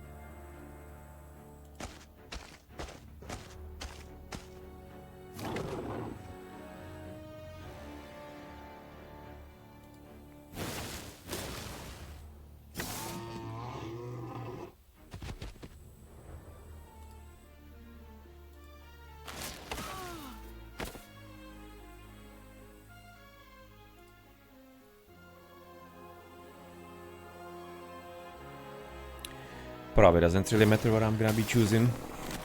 So at this point he doesn't really have any kind of important unit that's gonna be strong enough to do anything too dangerous.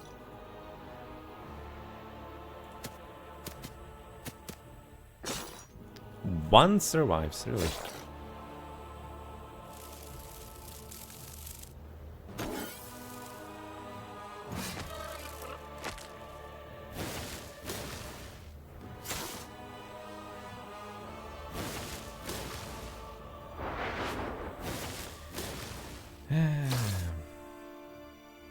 It's actually fairly interesting, therefore, upgrade into these guys, into the bleak infiltrators. Well, let's keep that in mind, therefore, for potentially some further upgrades.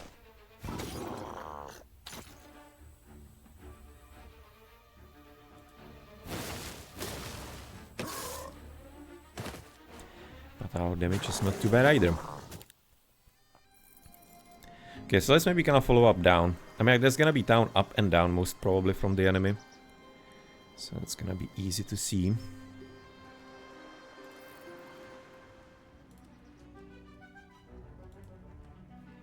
It really needs to be staying on this screen when you're gonna be switching between the towns.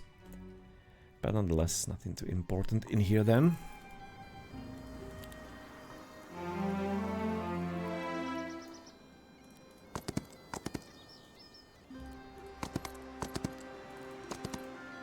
There's the town. Yep, let's do a siege. Wow! That is actually a defeat. Jesus, man, that's something I wasn't ever expecting. Oh, because I don't have mana. That's gonna be probably the problem. Okay, so maybe you're gonna be right now seeing a problem. But he was having dragons in there. It's interesting how you see the direct numbers at this point. But I guess, well, you're just gonna only flee and stuff. So it's not gonna be as easy. But nonetheless, let's battle it out and see. I haven't been in a kind of siege, so I imagine that there's gonna be some kind of challenge from that. We have practically the teleporters, right? So if we're gonna be keeping them alive, we should be fine. Otherwise, just getting into the enemy town is gonna be the complication, and maybe the defenses are way too OP, more OP than I thought. That might be kind of like the problem. So you go there, I guess. What kind of upgrades he has, also we don't see. So there's a potential possibility of upgrades into area of effect from the towers, so we need to spread out at least a bit. Those towers are gonna be shooting, I imagine. But, like, how far? Probably gonna be having to hang back a bit here first. Wow, okay. What the hell? They are doing like 2 million damage. That tower just sniped all of that. Okay, now I understand why we lost. That's just like completely stupid. Like, not in a funny way. What the hell is that supposed to be? Jesus Christ.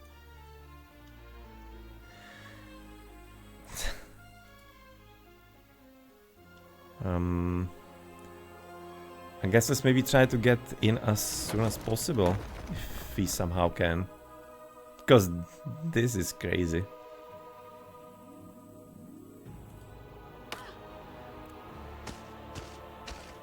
And you can see the towers are just like attacking all the time. Jesus, man. If I move you forward, what happens? Oh well, that's gonna be there for it for the 0, I guess. Do we have something curious here? We have haste, that's for speed. But at this point we don't even have the flyers there for anymore.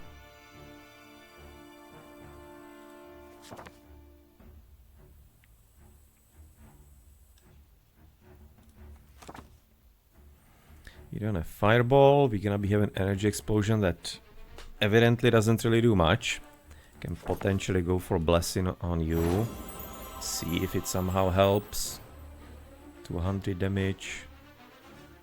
I guess we need to be attacking the Durgans.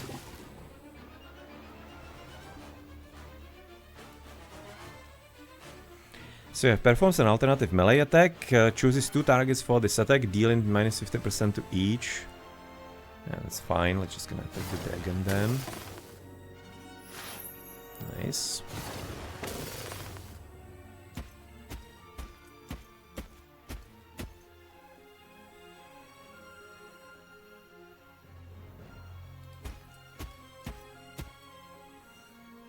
Now let's try to attack there for these defenses so that we have maybe a more like direct path there. Right, they're gone out, so that's kind of fine-ish.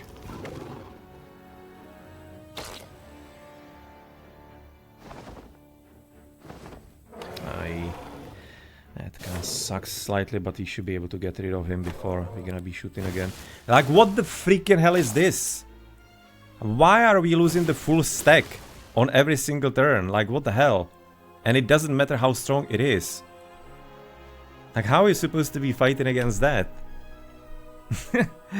What is that joke? Like, seriously?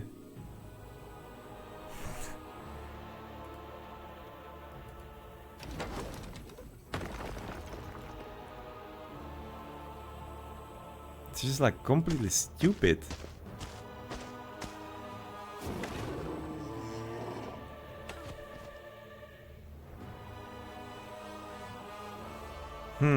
Let's see if you get a full kill, if you get lucky at least. No, we don't.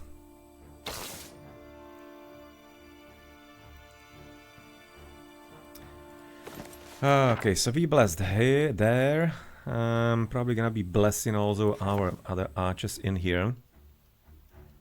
You're having more movement, so it's gonna try to target you. But we are just like evidently screwed here because like this is not possible to even do anything with. Does not revive fallen units, so that's of course gonna be useless in here.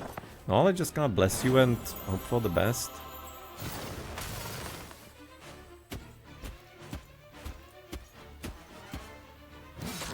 Okay, he goes out. That's kind of fine with me.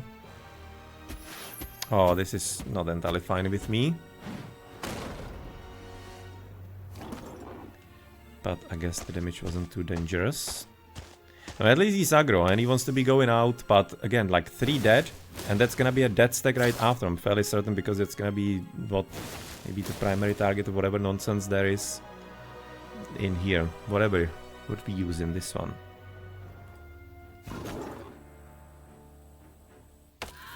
No, like, what are these stupid snipes? How are we supposed to be playing against that? Of course, I didn't understand I'm gonna be losing this fight, because that's just, like, not funny. Okay, let's kill you. That's what you can do here. No, we don't have spell points, so now we just have to be praying, I guess. 1, all 4. I kinda want them to attack back so that we have extra attacks. Thinking probably this is what we want to do still.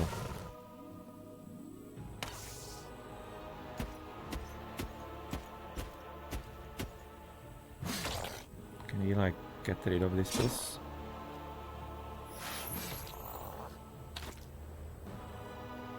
No, good. Oh no, I was almost going to be happy that they are stacked in a funny way, but they aren't. No, I guess let's just gonna take the kill then, right?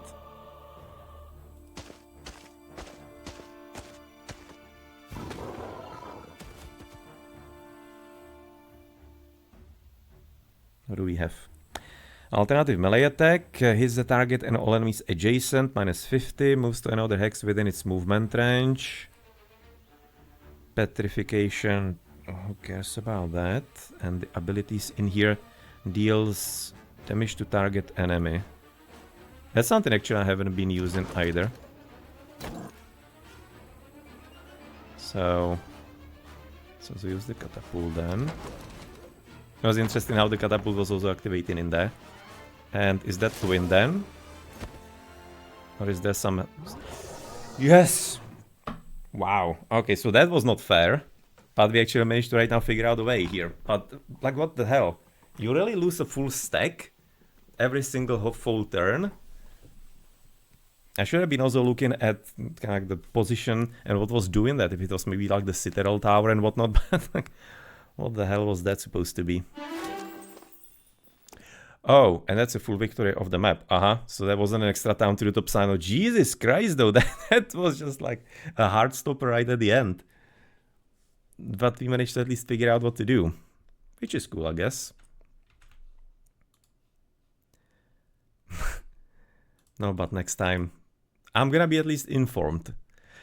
What will you be getting right now? Advanced Sorcery, Triumvirate, whatever nonsense in there, and Advanced... that's the recruitment, right? But wow, that was something. That was right there something. But nonetheless, it's actually kind of cool, exactly showcase of the game. I really wonder if that was fine or not. If that was a bug or if that's supposed to be how it's working, because that's just making sieges completely stupid. And if you're gonna be literally having 1 stacks in there, hiding beyond the gates, you're just gonna be almost invincible because your opponent is gonna be losing too much. That doesn't feel right. At the same time, it wasn't patched, and they were doing patch for the demo, so I guess I'm just not understanding something in there. Wow. No, well, nonetheless, we won anyway. So thank you for playing the demo. Once Heroes of Might and Magic Olden era is out in early access, you will be able to try the Hive and Sylvan factions. Again, it's coming out 30th April, in about, no, well, in a month almost. So lots of additional templates, the first act of the campaign that lasts about 20 hours, the full multiplayer experience. Yeah, they evidently are aiming for the multiplayer community, which is correct in my opinion, because they're gonna be, it's pretty large, and it's gonna be one of the best advertisements. The game seems to be working pretty well, frankly. There are just like a few things that, yeah, sure, but nothing game-breaking, it didn't crash upon us, everything worked. No, well, I'm having the questions about the last fight, but seems like that everything worked maybe reasonably as it should. Obviously do not see into the innards of the fights and if the damage was done correctly, just like way beyond any kind of testing potential here. But overall it worked pretty well, and frankly, I think it was an alright game. That it definitely did remind me of kind of like more the Olden games. I'm really thinking that one of the problems is maybe overall complexity, that they're just gonna try to improve so many things that it just gonna tends to be a bit too much, right? The joy of the early games of Heroes is the fact that they actually are, when you think of it, they are pretty simple. They are very non-complicated games, and that's usually a great way towards success. They are specific enough, but not complicated, that it's hitting the right spot. And I'm thinking that here they are going a bit too far. If you have played the previous Heroes games, you are kind of like innately able to figure it out, what they mean, and what they are doing and what you are doing in the game. But it might be a barrier for new people. That's something I'm maybe a bit afraid of. And really, just like the full complication or complications, the extra abilities on the units, I think that's a bit too much. It's like a bit extreme how much they are adding in there. Some specifications on a hero, fine. That's absolutely alright, just gonna have more role playing and adding some extra kind of like sub abilities for the abilities when you level up. That I'm thinking that's actually pretty cool. That's a nice idea how to specify your hero. But you just gonna should be probably maybe a bit removing a bit elsewhere. Just gonna balancing it out slightly. Because again, I'm gonna be able to figure it out and just gonna like play through that, but it will be feeling very overwhelming for people who are new to this style of games. And that's something a bit of a shame, because otherwise the graphics are fine-ish, so it's gonna be okay as far as the accessibility that way. Few things of course that could be done there as well that we have already mentioned during our stream here. But yep, but well, it's a demo before even early access, so of course can't be entirely expecting a full game. So I'm hoping that plenty of the feedback, and it's gonna be of course posted on the interwebs and whatnot, is gonna be taken into account. So yeah, if you're gonna be interested, if you enjoy what you saw, I think it's, as it was touted as a return to all the heroes, in a way it kind of is. In a way it is. I can definitely feel it in there. So feels kind of alright. Also return back through Yadame world. I'm kind of liking into actual real lore of Heroes of Might and Magic the early games before, well, Ubisoft came and things happened. But frankly, at the same time, also plenty people today have gotten acquainted with the game through Ubisoft Heroes. So you kinda maybe want to be nodding towards it, at least in some parts as well towards that. But frankly, the originals were just great games, so you're never gonna be making a mistake trying to somewhat replicate that a bit more. So thank you very much for joining us, and let's meet each other on the fields of Yadame. I'll be very much liking if actual Might and Magic game, full-on RPG yet again came out from that world. That's also something that would be like my dream, because these are some of my favorite RPGs of all time. No, but that's probably not entirely too likely currently anymore. Would have to be coming from some initiative like here from Unfrozen, just kind of like coming from beyond Ubisoft, and Ubisoft allowing them to release the game from the world. I think that's maybe like what could happen. But yep, that's gonna be for today therefore. Quite a nice finish to the session, quite an exciting one as well. Was maybe thinking to explore a bit of the map, but I think we have seen actually most of it. Even a siege of a town, a proper one and a scary one. Some decent fights.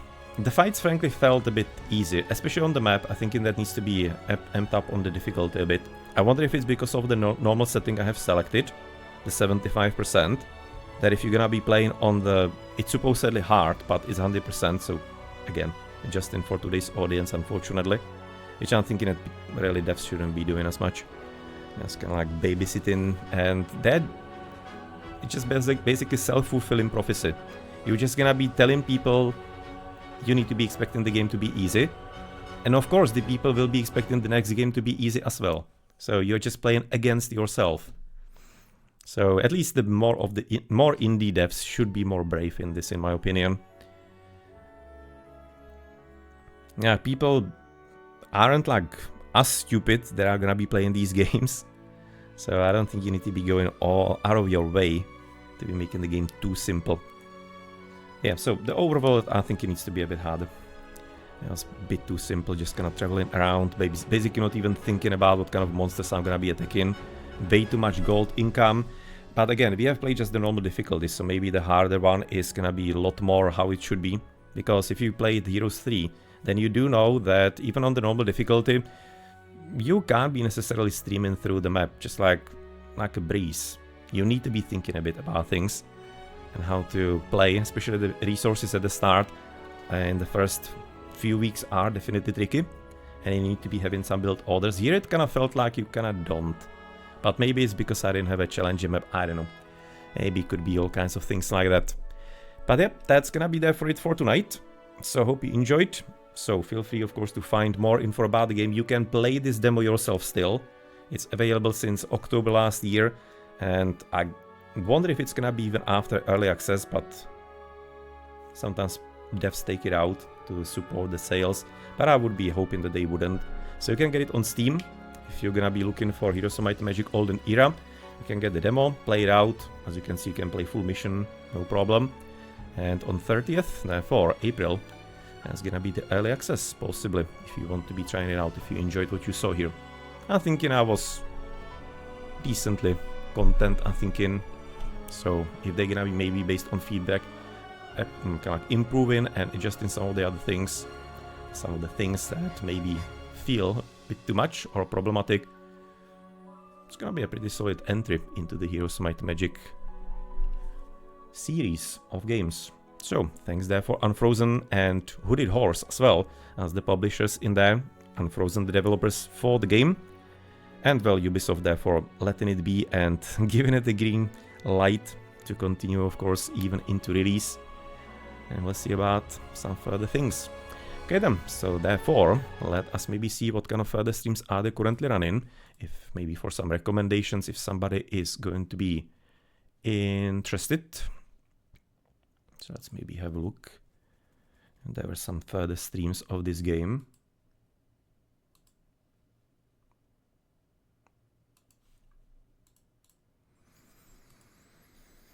No, there's gonna be, of course, plenty of Heroes of Might and Magic 3, Olden Era. We seem to be the only channel, or yes, there was somebody else playing it early, as far as I've noticed. Somebody's playing Heroes 5, Heroes... Jesus, man, there are plenty variants currently going on.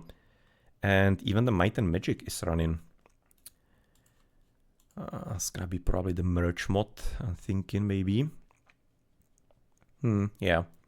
Furfine is doing the merch mod, so if you are into the RPGs as well, you may be wanting to have a look at that. There's also the Might and Magic Fates, the trade-in card game. That's also something I maybe one day wanted to be having a look at. Kind of slightly maybe catching my eye. There is gonna be Heroes of Might and Magic 4, some Russian stream. As I mentioned, Polish and Russians and Ukrainians and stuff, and cis people are very much into Might and Magic in general. So they are having a huge communities around that.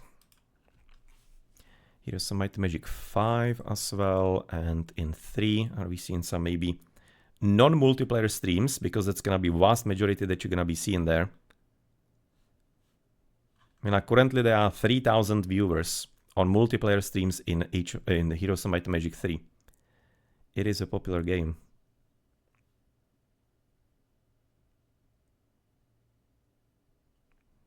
Some Iron Man, for example, by D Forte.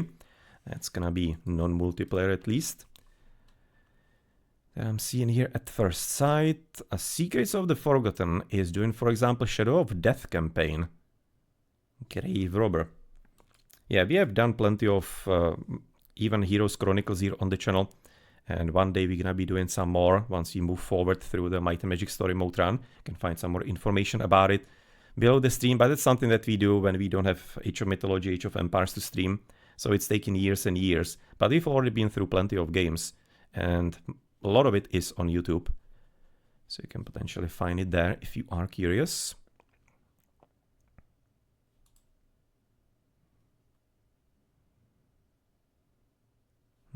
Otherwise, it seems like it's mostly PvPs, and I don't speak Cyrillic, so I'm not gonna be clicking on every stream in there.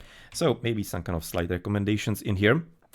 So that's gonna be there for it for tonight. So hope you enjoyed, and thank you therefore very much for watching and for stopping by as well.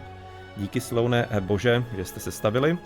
Just to check players of Age of Empires 2 from Czech Auliga, so they stopped by on the stream. But nonetheless, thank you very much. And if somebody was lurking around, also hope you enjoyed your stay. and thank you for stopping by. And if somebody would have also seen this stream from the past broadcast on YouTube, and also thank you very much. So next stream is gonna be probably Wednesday, no, definitely Wednesday, Age of Mythology. Thursday, we'll see what it's going to be, probably Age of Empires 2, I'll be assuming. And now there is also the first match from the mythical Age of Mythology Clan League. So I wonder if I'm gonna be maybe doing it as well. I'm gonna be seeing what kind of streams are there. If there wouldn't be an English stream, I probably might be wanting to jump in anyway. But we'll see. Maybe gonna be just doing recorded games on Wednesday. But yeah. And Saren, 30. dubna my early access. 30. dubna za měsíc my early access. 2 civky tam budou a nějakých 20 hodin kampaně a tak podobně. Yes, kind of also another Czech viewer, so mentioning that where the early access is gonna be coming 30th April. So okay, thank you therefore very much for watching. I've been Blackadder at Blackadder's Place. Hope you enjoyed, and thank you to the devs Unfrozen and the publishers Hooded Horse, and of course Ubisoft as well partially, and giving it a go for Heroes of Might and Magic Olden Era. Seems good and promising. Okay then, see you later, and hope you enjoyed, and thank you for stopping by. And test this yourself.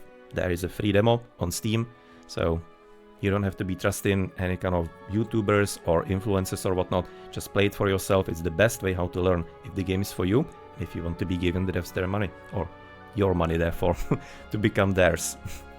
See you later then, and thank you for stopping by.